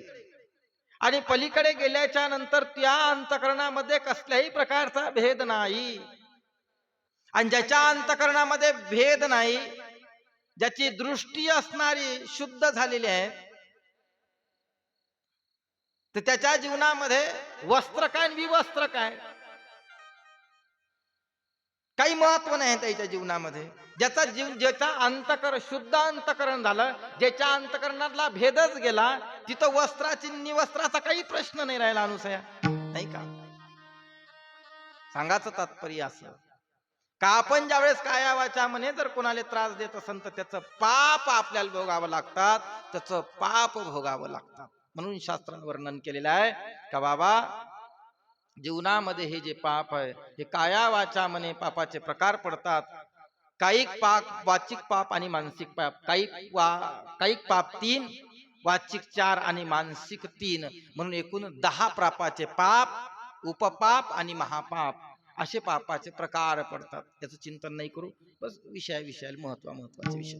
तर यावेळी असे 10 प्रकार पडतात पापाचे शास्त्राने, त्याच्यापेक्षा जास्त पडतात जर छोटे छोटे आपण जर पाहिला प्रसंग पाहिला तर.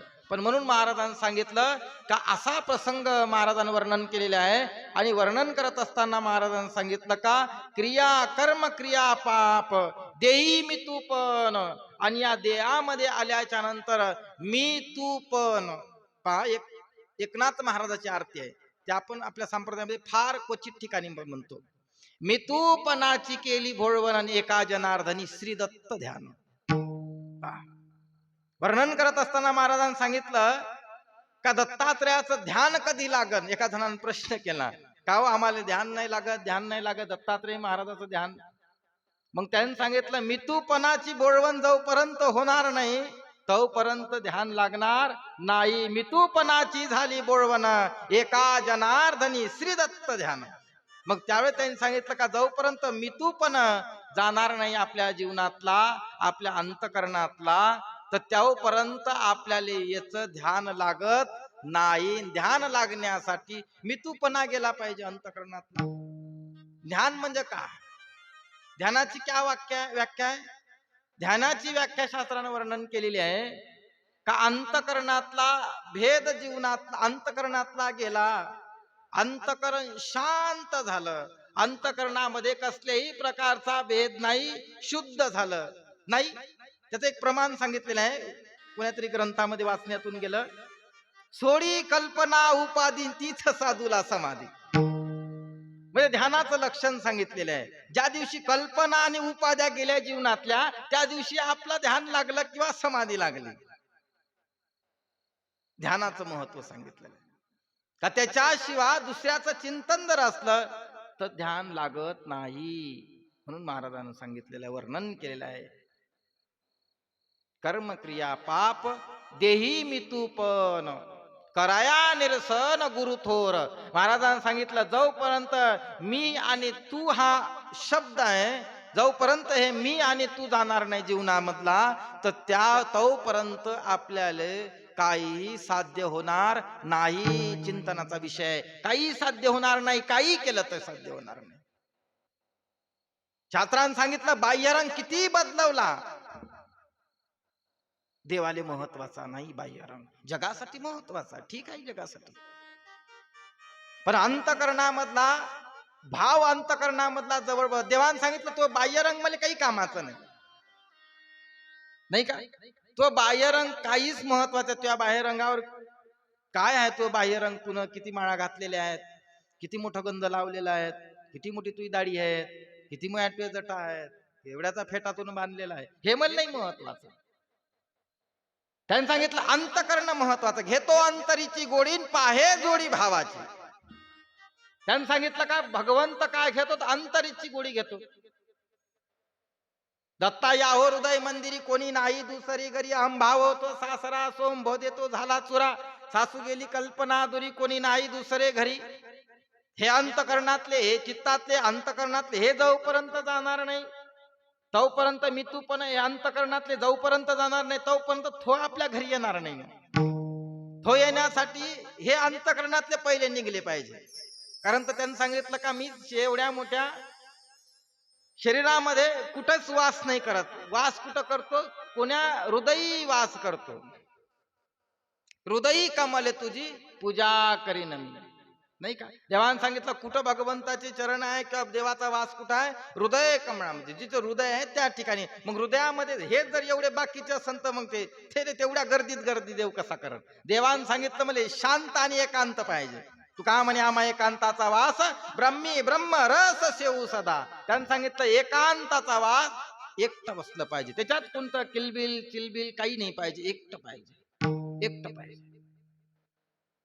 म्हणून जोपर्यंत देहामध्ये मी तू हे जोपर्यंत आहे तोपर्यंत देहान सांगितलं का हे तोपर्यंत काही साध्य होणार नाही.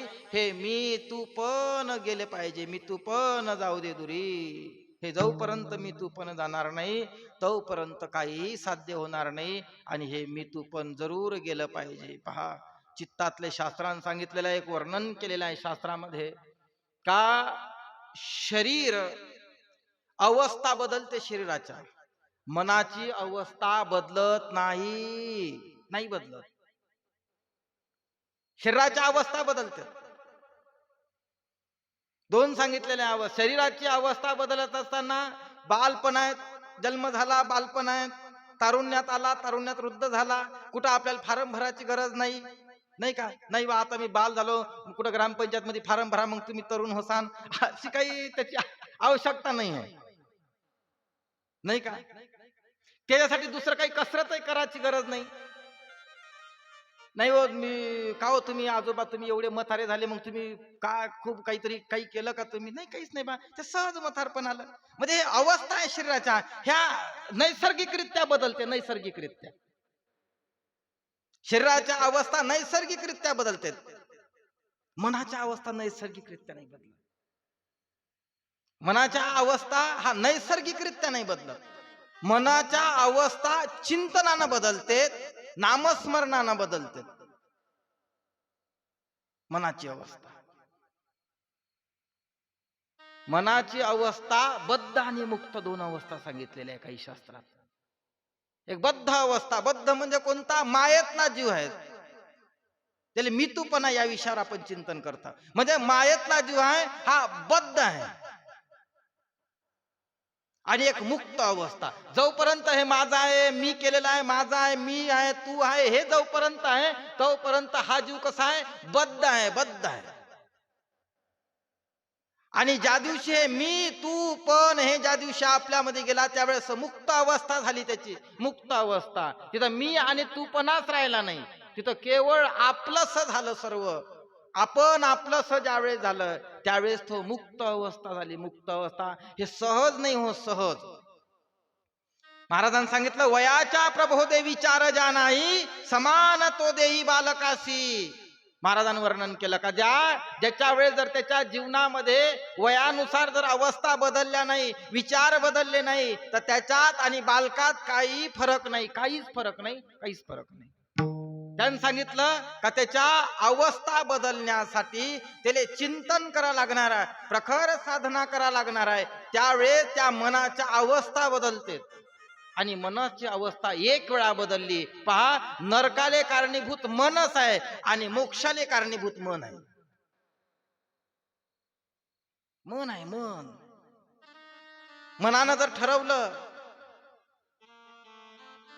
का नाही आपल्याला मोक्षाला जायचं आहे, त्यावेळेस सर्व अंतकरणातल्या देवी दैवता सर्व दोष काढून टाकले.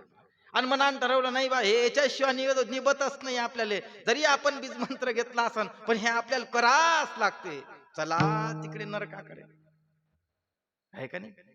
ह्या मनाच्या अवस्था आहे. आणि मनाच्या अवस्था तुका म्हणे मन चंचल, हाती येईल गुरुच्या बळ. शास्त्र सांगते, मनाला स्थिर करवाया, धरी गुरु प्रेम हृदया, तया विनान्य ना कोणी. मनाला बोधवी सकया, मनाले जर बोध करणारा संत सद्गुरु महाराजच आहे. सद्गुरु महाराजाशिवाय मनाले बोध करणारा नाही. आणि मन कोण्या ठिकाणी आहे, मनानं सांगितलं का, मनानं एका शास्त्रकारानं वर्णन केलेलं आहे, मन एका गायीसारखं आहे. मन ओढाळ ओढाळ उभ्या पिकातल ढोरारे, किती अकला अकला फिरू येते पिकावर, फिरू एक पिकावर. त्यांनी सांगितलं मन कसं आहे, चोट्या गाईसारखं आहे. किती हाकला ते पुन्हा येते, किती हाकला पुन्हा त्याच्यावरच येतात, नाही का. जोपर्यंत त्या मनाले बोध होणार नाही. आणि मनाले बोध होण्यासाठी समोरच्या माणसानं आपल्याला बीजमंत्र सांगितला म्हणजेच नाही झाला, आपल्याला सुद्धा त्याचे ते चिंतन करा लागणार आहे, त्याचं नामस्मरण करा लागणार आहे, तरच हे प्राप्त होते. सहज नाही प्राप्त होत, सहज मनाच्या अवस्था नाही बदलत, सहज नाही बदलत. त्याच्यासाठी त्याची प्रखर साधना, नामस्मरण सांगितलं तसं नामस्मरण सांगितलं. जो अष्टप्रहरी करी स्मरण, कदापि न होय अनुमान, तो मी नाही मोक्ष पदा लागून, सत्य सत्य वचन दलाल धना. त्यांनी सांगितलं का जोपर्यंत तो अखंड नामस्मरण करत नाही, अष्टप्रहर नामस्मरण करत नाही, तोपर्यंत त्याचं असणारा तो मोक्षापर्यंत पोहोचू शकत नाही. अष्टप्रहर नामस्मरण, अष्टप्रहर नामस्मरण, तरच त्याला साध्य होईल. म्हणून महाराजांनी सांगितलं, कर्म क्रिया पाप देई मी तू पण, कराया निरसन सद्गुरु आले. मग हे एवढ्या अवस्था बदलवण्यासाठी, एवढ्या जीवाले तिथपर्यंत नेण्यासाठी कोण आले? दत्तात्रय महाराज आले, स्वतः आले, नाही का. सोमामृताचा आपण कलमामध्ये म्हणतो, सोमामृताचा कंद मृत्यू लोक अवतरला, अगाध वेश माया धरला, चौयुगे धनी निष्कलंक झाला, तयाशी कोणी नाही आपी आपेकला. स्वतः आला तो. आणि आल्याच्या नंतर अनुसया घरी आले, निरंजन बैसाया आसन कर दिले. स्वतः आला, स्वतः आला. आणि आल्याच्या नंतर त्या जीवाले बसवून निरसन करण्यासाठी, कर्मभोग हा जडला जीव हा झाला परदेशी, कर्म निरसन करवावया सद्गुरु आले संन्याशी, असं वर्णन आले का अभंगामध्ये. कर्मभोग जडला जीवाशी, जीव हा झाला परदेशी, कर्म निरसन करण्या सद्गुरु आले संन्याशी. मग भगवंतानं वेश धरला, धरुणी माया वेश प्रगटला अवतारू, भक्तजना लागे तुझा धारू, तुझला पुजती ब्रह्मादिक सद्गुरु. जय जय साक्षात अवतारू विश्वांबरू. अवतार घेतला भगवंतानं. आणि अवतार घेतल्याच्या नंतर त्या जीवाचे, जो जीव तिथपर्यंत गेला त्याच्यावर कृपा झाली. कृपेसाठी कृपेले पात्र महत्वाचं आहे. भगवंताची कृपा सर्वांवरच होते, याच्यात काही नवल नाही. कारण तर भगवंताचा प्रभूची लेकरे सारी तयाला सर्व ही प्यारी. देवाले सर्व प्रिय आहे, पण कृपा सर्वांवर नाही होत. का नाही होत? कृपेले जोपर्यंत आपण पात्र नाही होत तोपर्यंत. कृपा त्याच व्यक्तीवर होईल जे कृपेले पात्र आहे. कृपा सर्वांवर नाही होत. भगवंताच्या अंतकरणामधला भेद नाही, पण भेद नाही देवाच्या अंतकरणामध्ये, पण त्यांनी सांगितलं जो पात्र आहे तोच कृपेत, नाही का? आपल्यामध्ये पात्राचं एक वर्णन आलं, अन्न द्यावे सर्वाभूती पात्र मिळेल दैव गती. अन्न देत असता अन्नदान करताना सर्वाला अन्नदान करा, पण जो श्रेष्ठ पात्र असला जेवला जातो तर त्याचं पुण्य आपल्यासाठी. आनंदाशी ढेकर आला, आनंद परमार्थ साधिला, सत्यवचन झाला, नाही का?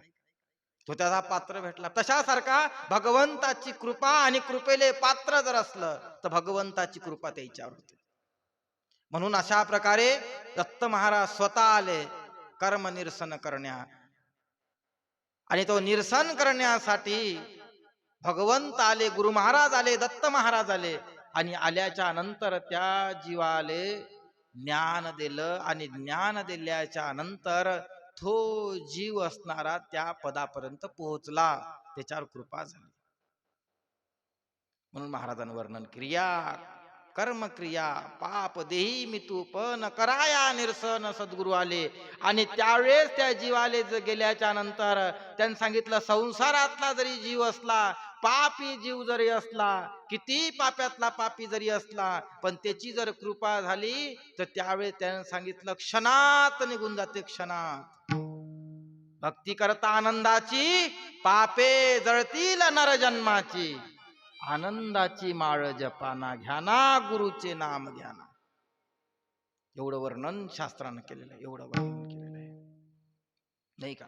एवढं वर्णन त्यामध्ये शास्त्रामध्ये केलं का त्यावेळेस साक्षात सद्गुरू महाराज आले, आणि सद्गुरू महाराज आल्याच्या नंतर त्या कर्माचं निरसन केलं, त्या कर्माचं निरसन, आणि कर्माचं निरसन करून त्या जीवाले बीज मंत्र सांगितला, त्या जीवाले शुद्ध केलं, त्या जीवाले, आणि त्या जीवाले बीज मंत्र सांगितल्याच्या नंतर त्या जीवाचे सर्व कर्म ताप त्रिविध भोग जे काही असन ते सर्व भगवंतानं निरसन केलं. दत्तात्रय महाराजानं, गुरु महाराजानं, दत्तात्रय महाराजानं निरसन केलं. एवढी ताकद भगवंतामध्ये आहे, पण त्याच्यासाठी आपण कृपेले पात्र पाहिजे. आपण कृपेले पात्र असलं का त्यावेळेस भगवंत निवारण करते. तृणाग्नी मिळे समरस झाले. त्यांनी सांगितलं का जसा ज्या पद्धतीनं कितीही पापाचे जरी डोंगर असले, कितीही पाप, एवढंही पाप असलं, एवढंही पाप असल्याच्या नंतर एक वेळा अग्नीने विचारलं पृथ्वीले, पृथ्वी हे सर्व गवत तयार करायला, सर्व जगभर गवत, या पृथ्वीभर गवत तयार करायला किती दिवस लागन तुले? तिने सांगितलं 6 महिने लागते. गवत वाढणं 6 महिने लागते. अग्नीला विचारलं हे जाळायला किती? त्यांनी सांगितलं मनावर जर घेतलं मी आता 6 मिनिटं नाही लागू देत. तिले 6 महिने तयार करायला लागलं, तर त्यावेळेस त्या मनानं घेतल्याच्या मनानं जर ठरवलं का, त्यांनी अग्नीने सांगितलं का एवढं तयार करायला तुले 6 महिने लागले, मी जर मनावर घेतलं 6 मिनिटात पेटवून मोकळा होतो. तुले जे 6 महिने तयार केलं तर 6 मिनिटात पेटवून मोकळा होतो. कशामुळे? एवढं नामात ताकद आहे, बीजमंत्रात एवढी ताकद आहे. म्हणून महाराजांनी सांगितलं का निरसन करण्यासाठी आले, कर्म निरसन करण्यासाठी. क्रिया कर्म पाप देई मी तूप न कराया निरसन सद्गुरु थोर. का गुरु महाराज आले, आणि गुरु महाराज आल्याच्या नंतर त्या गुरु महाराजानं सर्व हे कार्य, सर्व असणार भगवंत, जेवढा काही दोष त्या जीवावर लागला, जेवढे बंधन त्या जीवावर पडले, एवढ्या वर्षाचा, एवढ्या युगातला, एवढ्या कालावधीतला जो जीव आहे, पण त्या जीवावर जर कृपा झाली तर कृपाच त्या जीवावर झाल्याबरोबर सर्व दोष निवारण होऊन जाते, सर्व दोष निवारण होऊन जाते. एवढी ताकद भगवंताच्या नामामध्ये आहे, भगवंतामध्ये आहे. याच्यासाठी आपण पात्र पाहिजे. म्हणून महाराजांनी सांगितलं का संसार करोनी साधा परमार्थ, जीवनाचा अर्थ तोची खरा.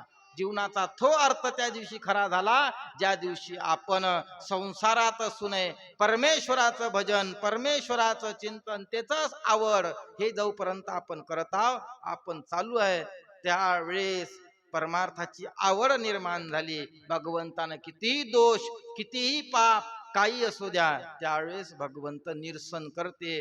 म्हणून देही मितूपण, हे देहातलं जे मितूपण आहे, हे देहातलं मितूपण आपल्याला काढा लागणार आहे. ज्यावेळेस देहातलं मितूपण हे निघून गेलं, त्या दिवशी ह्या असणारा भगवंताची कृपा होते. आणि भगवंताची कृपा सहज नाही होत, तर त्यावेळेस आपल्या अंतकरणामधून भ्रांतीचं पढळ, देवान सांगितलेलं आहे का, जे भ्रांतीचं पढळ आपल्या डोळ्यामध्ये पडलेलं आहे, तो भ्रांतीचं पढळ गुरु महाराज आपल्या डोळ्यातून काढून टाकते. निरसन म्हणजे काय करते? निरसन करत असताना त्यावेळेस आपल्याला सत्य, निरसन या शब्दाचा अर्थ काय? सत्य आणि असत्य समजावून सांगणे, नाही का? खलवित ब्रह्म आहे के सगळं मिथ्या हा प्रपंच जैसे आभास, मृगजड संसार भ्रांतीचे पडळ, आत्माराम शरण परब्रह्म केवळ. हे निरसन करणे म्हणजे बाबा संसारात काही नाही, आणि त्यावेळेस जे आपण दिसत आहे संसारामध्ये, तर त्यावेळेस आपल्या डोळ्यामध्ये पडलेलं पढळ सद्गुरु महाराज ज्ञानाचं अंजन घातले, ज्ञान अंजन नयनी दाविला प्रकाश त्रिभुवनी, काय हो उतराई सोडवण केली जीवाची. महाराजांनी सांगितलं त्या दिवशी सोडवण केली जीवाची. आपल्या डोळ्यामध्ये, नेत्र्यामध्ये जे भ्रांतीचं पढळ पडलं, हे भ्रांतीचं, भ्रमाचं जे पढळ पडलं, हे सद्गुरु महाराजांना काढलं. त्यावेळेस ज्ञानाचे अंजन घातले, ज्ञान अंजन नयनी दाविला प्रकाश त्रिभुवनी, काय हो उतराई सोडवण केली जीवाची. म्हणून महाराजांनी सांगितलं का त्यावेळेस गुरु महाराजाची कृपा झाली, आणि गुरु महाराजाची कृपा झाल्याच्या नंतर हा सर्व दोष निवारण झाला. एवढी ताकद गुरु महाराजामध्ये आहे. महाराज वर्णन करत असताना, महाराजांना वर्णन करत असताना महाराजांना वर्णन करून सांगितलं का बाबा, जीव असणारा अशा पद्धतीनं का त्या जीवाचा दोष असणारा भगवंतानं निवारण केला. तिसऱ्या चरणामध्ये महाराज सांगतात, जीवाचा स्वधर्म आनंद दत्त नाम, जीवाचा स्वधर्म आनंद दत्त नाम, अहर्निशी काम जपा नाम. महाराजांनी सांगितलं का मग जीवाचा स्वधर्म का सांगितला, कोणता धर्म सांगितला जीवाचा? जीवाले काय, जीवाचा स्वधर्म म्हणजे काय?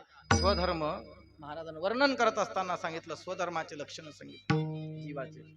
आणि स्वधर्माचे लक्षण करत सांगत असताना महाराजांनी सांगितलं का स्वधर्म, स्वधर्म म्हणजे जीवाचं हित कशात आहे.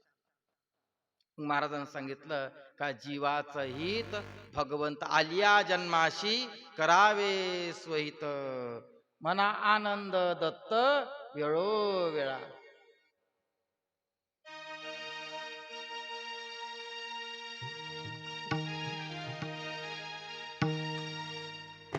आलिया जन्मासी करावे स्वहित, आलिया जन्मासी करावे स्वहित, मन आनंद, मन आनंद दत्ता वेळोवेळा, आलिया जन्मासी करावे स्वहित, आलिया जन्मासी करावे स्वहित, आलिया जन्मासी करावे स्वहित.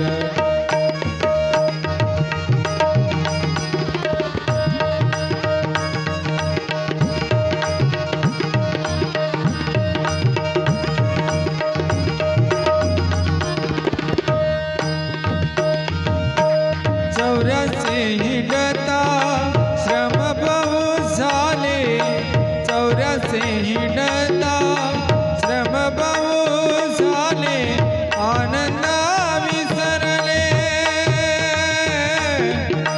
आनंद विसरले, मनोनिया आलिया जन्मासे करावे स्वहित, आलिया जन्मासे करावे स्वहित, आलिया जन्मासे करावे स्वहित.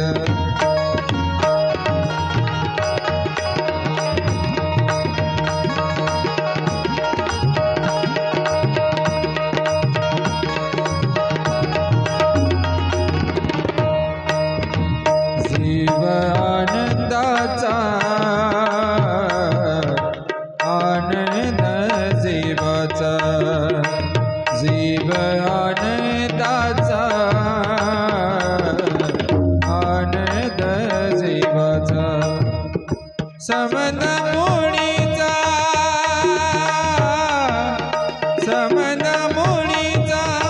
विरडा जाणे आणि या जन्माचे करावे सोयी आणि या जन्माचे करावे सोयी आणि या जन्माचे करावे सोयीत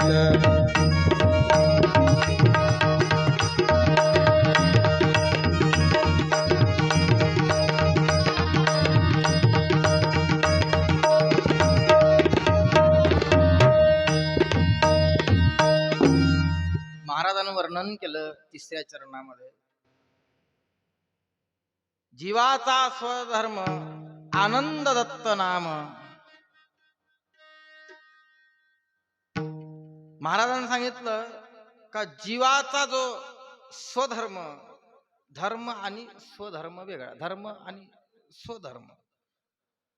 स्वधर्म ज्या वेळेस आला त्यावेळेस स्वहित आलं. स्व म्हणजे स्वतःचं हित आलं त्याच्या. मग त्यावेळेस महाराजांनी सांगितलं चार धर्माच्या याच्यामध्ये चार पुरुषार्थ किंवा आपण संस्कारामध्ये सुद्धा त्या ते वापरतो, धर्म अर्थ काम आणि मोक्ष. स्वधर्म असं शास्त्र सांगितलेलं आहे. धर्माची व्याख्या जर आपण पाहिली तर जीवाचा धर्म म्हणजे नामस्मरण. जीवाचा धर्मच नामस्मरण आहे. कारण तर जोपर्यंत जीवानं स्वहित करणार नाही, स्वतःच हित करणार नाही, तोपर्यंत जीव हा त्या पदापर्यंत, परमपदापर्यंत, त्या ईश्वरापर्यंत, त्या आनंद मालकापर्यंत तोपर्यंत पोचत नाही तो जीव.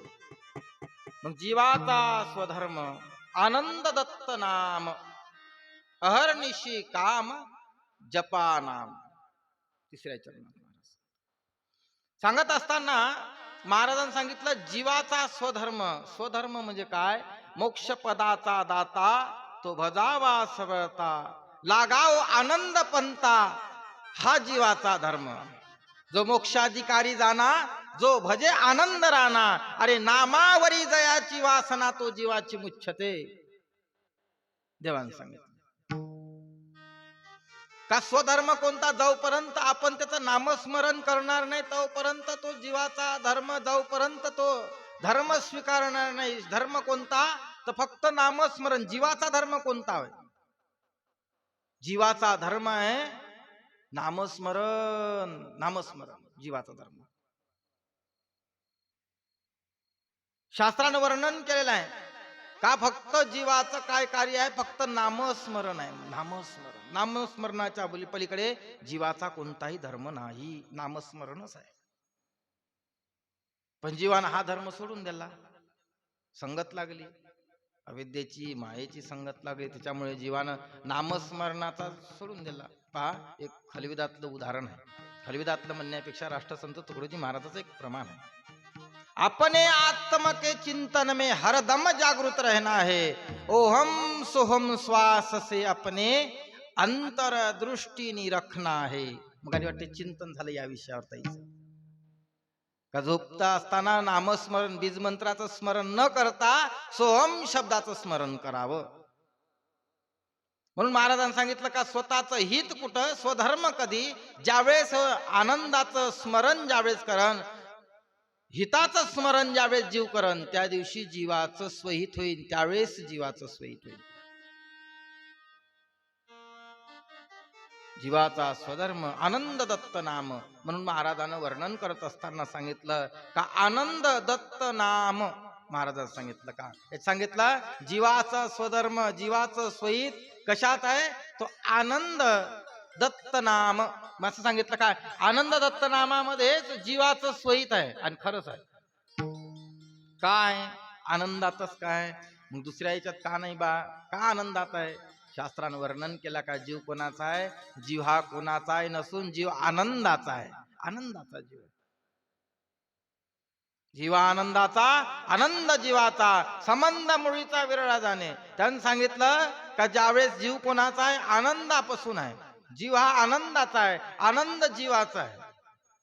आणि जोपर्यंत त्याचं स्मरण करणार नाही तोपर्यंत त्याचा आनंदाचं स्मरण करणार नाही, तोपर्यंत जीव असणारा तिथं पोहोचणार नाही आनंदाचं स्मरण. शास्त्र सांगता एक वर्णन केलं, आनंदा वाचुनी देव नाही, पर सिद्धांत देती गाई, नाम सिद्धांत असे ग्वाही, नाम महिमा सांगितला. शास्त्रांनी सांगितलं का आनंदा वाचून दुसरा देव नाहीये.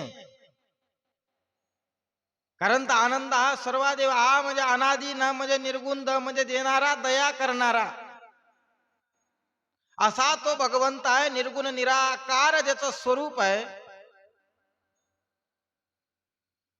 या सौसृष्टीच्याही विरहित आहे, असा तो भगवंत परमेश्वर. त्याचं चिंतन केल्याच्या नंतर या जीवाच्या व्यथा चुकतात.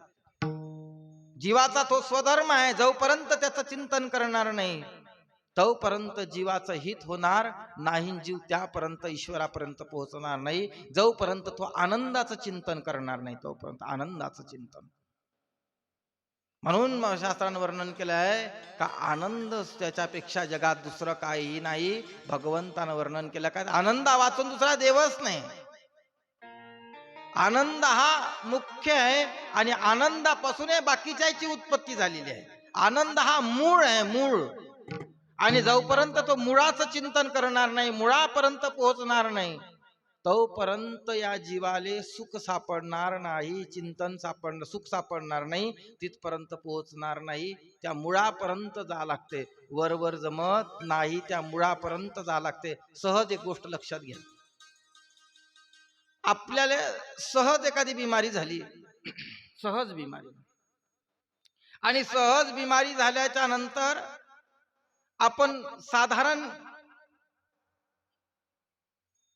डॉक्टर साहेबाजवळ गेलो आपण, आणि डॉक्टर साहेबाजवळ गेल्याच्या नंतर ज्यानं MBBS जे असन केले ते, आणि केल्याच्या नंतर ज्याच्याजवळ गेल्याच्या नंतर साधारण त्या डॉक्टर साहेब सांगत नाही बा ताप आला लगेच इंजेक्शन देईन, 2-4 गोळ्या देईन. डॉक्टर साहेब याच्याच्या आमचं नाही जमलं ना, तुम्ही काल इंजेक्शन गोळ्या दिल्या ते नाही जमलं, मग डबल आपण दुसऱ्या नाही, पुन्हा फिरून आला, रात्री ताप आला, मग पुन्हा डॉक्टर साहेबांना आपल्याला दुसऱ्या दिवशी सलाईन लावली, पुन्हा सलाईन लावल्याच्या नंतर पुन्हा नाही अनुभव आला. डॉक्टर साहेब सांगते एक वेळा तुम्ही कुठेतरी शेगावला जा, नाही तिकडे अकोल्याला जा.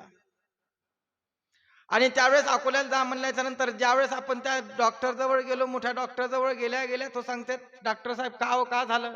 त्यांनी सांगितलं डॉक्टर साहेब आम्हाला तब्येत नाही, आम्ही गावात गोळ्या इंजेक्शन घेऊन पाहिलं, सलाईन घेऊन पाहिली, पण ताप बरा नाही होत आहे. ते सरळ पहिले सांगते रक्त लघवी तपासा, नाही का? ते पहिले सांगते तुम्हाला आताही नाही लाव, ते सांगते तुम्ही इथून सरळ ते रक्त लघवी तपासून घ्या. आणि रक्त लघवी तपासल्याच्या नंतर त्या रक्तामध्ये लघवीमध्ये कोणतं काय विटॅमिन काय कमी झालं, वाढला, पेशी वाढल्या, कमी झाल्या, काय असन तर त्यावेळेस ते सांगते की बाबा हे वाढलं तेवढं कमी झालं, मग ते वाढल्या असन तर कमी करायच्या गोळ्या देते, आणि कमी झाल्या असन तर वाढण्याच्या गोळ्या देते. त्या 2 गोळ्यामध्ये तापच बिमारी दुरुस्त होते. सांगायचं तात्पर्य असं का आपण कितीही देवतेचं स्मरण केलं, कोण्याही देवतेचं स्मरण केलं आपण, तर कोण्याही देवतेचं स्मरण केल्याच्या नंतर आपण त्रेतायुगी कृतायुगी आत्मउपासना केली एकनिष्ठ, लक्ष फळ भोगिले जीवा, चुकले नाही कष्ट, नाही का? त्यांनी सांगितलं आपण कोण्या युगात केले असन ना, किती देवतेची आपण भक्ती केली असन, तिथं जीवाले सुख लाभलं नाही, जीवाले सुख नाही लाभलं. जीवाले सुख कुठं लाभलं?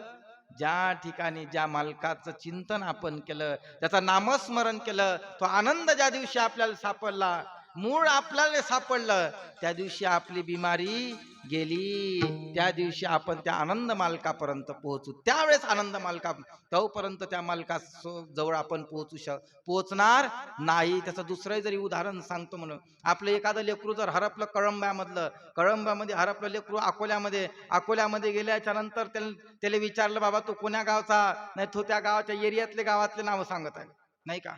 तो प्रत्येक गावातलं, नाही मी फलाण्या गावचा आहे, नाही मी या गावचा आहे, नाही मी मूर्तिजापूरचा होय, नाही कारंजाचा होय, नाही बारलिंगातला होय, नाही इकडला होय तिकडला, त्या गावातले नाव सांगले. तिथपर्यंत न्याचं गावभर हिंडाचं, पुन्हा वापस आणून घालायचं, तिथपर्यंत न्याचं गावभर फिराचं, पुन्हा वापस. पण त्या दिवशी तो म्हणून मी कळंब्याचा होय, तर त्यावेळेस कळंब्यामध्ये आल्याच्या नंतर त्याचं घर सापडन नाही बाबा, मग त्या दिवशी तो त्याच्या घरी जाईल.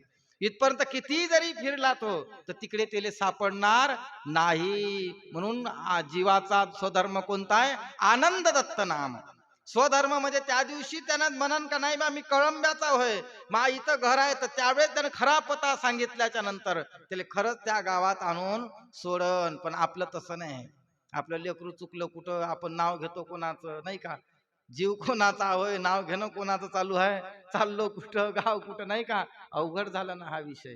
म्हणून शास्त्रानं वर्णन केलेलं आहे का बापा, आपण ज्याचे होय, आपण ज्या मालकाचे त्याच मालकाचं नाव घ्यावं.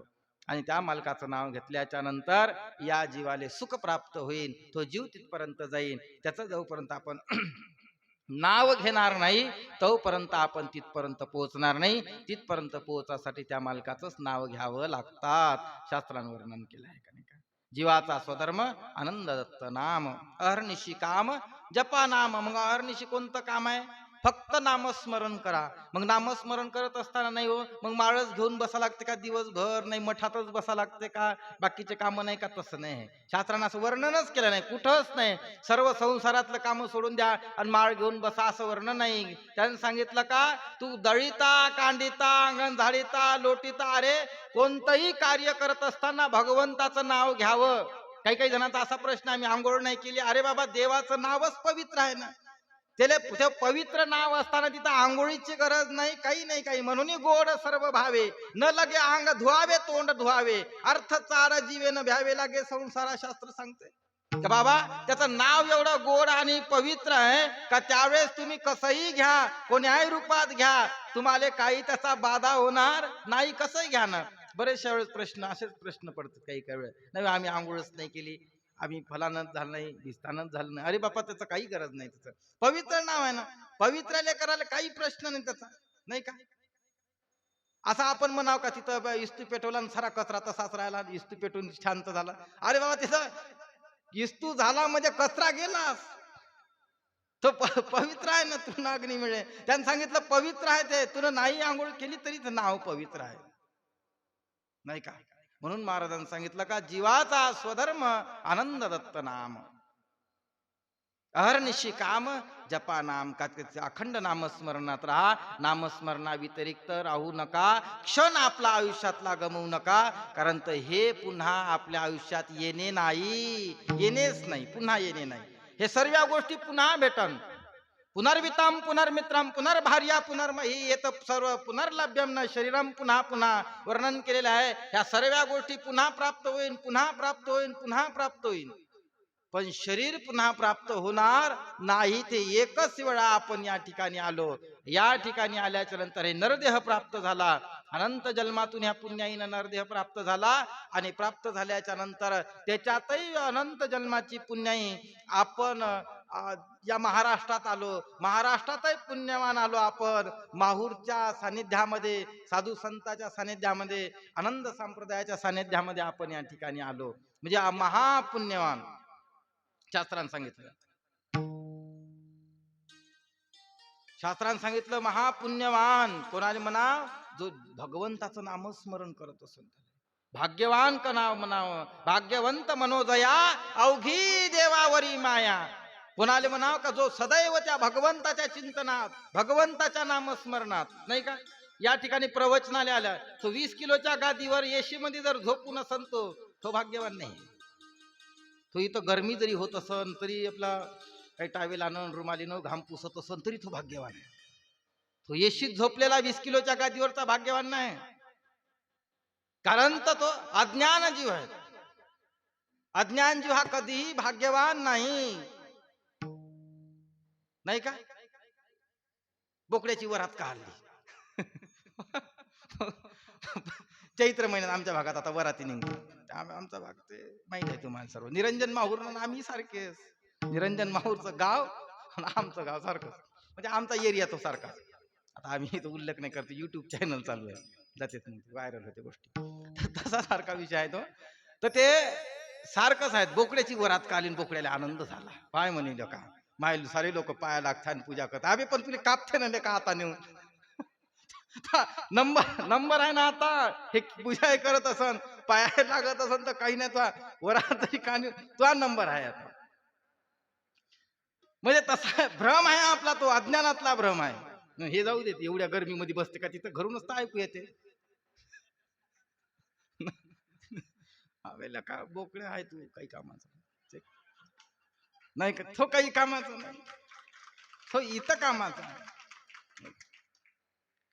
हित कुठं आहे हे महत्वाचं आहे. हित स्वहित कुठं आहे, स्वहित जिथं आहे, जिथं या जीवाले बोध आहे, जिथं या जीवाले ज्ञान आहे, त्या ठिकाणी स्वहित आहे. म्हणून जीवनामध्ये अत्यंत महत्वाचा आहे परमार्थ. परमार्थ वाचून जीवन आनंदा वाचून वाणी न वेचावी असं शास्त्र सांगतं. का आनंदा वाचून काहीच करू नये. आनंद हा मूळ आहे, सर्वांचा मूळ आहे, सर्व संप्रदायाचा मूळ आहे, सर्वाचाच मूळ आहे आनंद. कारण तर सर्व जीव असणारा तळमळत आहे आनंदासाठी. सत्य आहे, फक्त भ्रम असा पडला, देवी देवताचा झाला भ्रम पडला, भ्रमित झाला, त्याच्यामुळे त्याला सुसत नाही काय करावं. कोण आहे जीवाचा दाता, मोक्ष पदाचा दाता कोण आहे, काय आहे, कसा आहे. नाही जाना मी होतो जीवाचा उद्धार, त्याची निज सार कानी सांगा. कुशानंद म्हणे बाळ मी अज्ञानान बीजाचा विचार काय जाणू. शास्त्र सांगते. म्हणून शास्त्रानं वर्णन केलेलं आहे का बाबा जीवाचा उद्धार केवळ नामस्मरणामध्ये, चिंतनामध्ये आहे. आणि अशा प्रकारे महाराजांनी या ठिकाणी 3 चरणाचं वर्णन सांगितलं. 2 चरण राहिले वेळेच्या अभावी. आता आपण वेळ झालेला आहे भरपूर, आपला जो टाइम होता त्या टाइमच झालं एकदम, म्हणजे नाही डोक्याच्या वरून गेलं, एवढं योग्य नाही राहत. त्याच्यामुळे आता आपला टाइम झाला, राहिलेले 2 चरण राहिले तर 2 चरण वेळ लागन, त्यासाठी आपण हे 2 चरण राहू देऊ. जेव्हा केव्हा योग आला त्यावेळेस मग आपण ते पाहू. या ठिकाणी आपण आपला प्रवचनाचा कार्यक्रम आणि सुंदर असा यूट्यूब चॅनलच्या माध्यमातून अंकुश भाऊ दत्तकर अकोला देवदत्त जे यूट्यूब चॅनल आहे, तर त्याचं यूट्यूब चॅनल, पुन्हा दुसरा एक कॅमेरा भाऊचा त्याचा सुद्धा चॅनलच्या माध्यमातून बरेचशा जणाच्या कानाकोपऱ्यात जात आहेत संप्रदायाचा भरपूर. आणि आमचे ते नेहमीच सत्संगाचे गुरुजी डॉक्टर साहेब ताई, पल्लवीताई, डॉक्टर साहेब या सुद्धा या ठिकाणी खैरकार आपले साहेब, पुन्हा असे सर्वजण, सर्वांचा तर आता विशेष असा परिचय नाही, पण तुम्ही सर्वजण आले या ठिकाणी. आणि आल्याच्या नंतर सर्व आनंद देवदत्त या ठिकाणी तुम्ही आले बसले. सुंदर अशा प्रकारे हा कार्यक्रम आनंदाचा सोहळा आनंदानं पार पडत आहे, अशा प्रकारे भगवंत करून घेत आहे. ताई सुद्धा या ठिकाणी सुंदर असणारा बोध आपल्या चिंतनातून, असं खूप चिंतन सुंदर आणि उपस्थिती फार चांगली उपस्थिती, आणि सर्वांना आनंदानं श्रवण केलं. या ठिकाणी आपण आपला चिंतनाचा कार्यक्रम, प्रवचनाचा कार्यक्रम या ठिकाणी आपण थांबवून देऊ. झालेली कीर्तनरूपी सेवा दत्तप्रभूच्या गुरु महाराजांच्या तुमच्या सर्वांच्या चरणावर समर्पित करून या ठिकाणी मी वाणीला पूर्ण विराम देतो. सद्गुरु महाराज की जय. अनुसया माये की जय. आनंद चिंतनम श्री गुरुदेव दत्त सद्गुरु महंत मनपुरी महाराज की जय.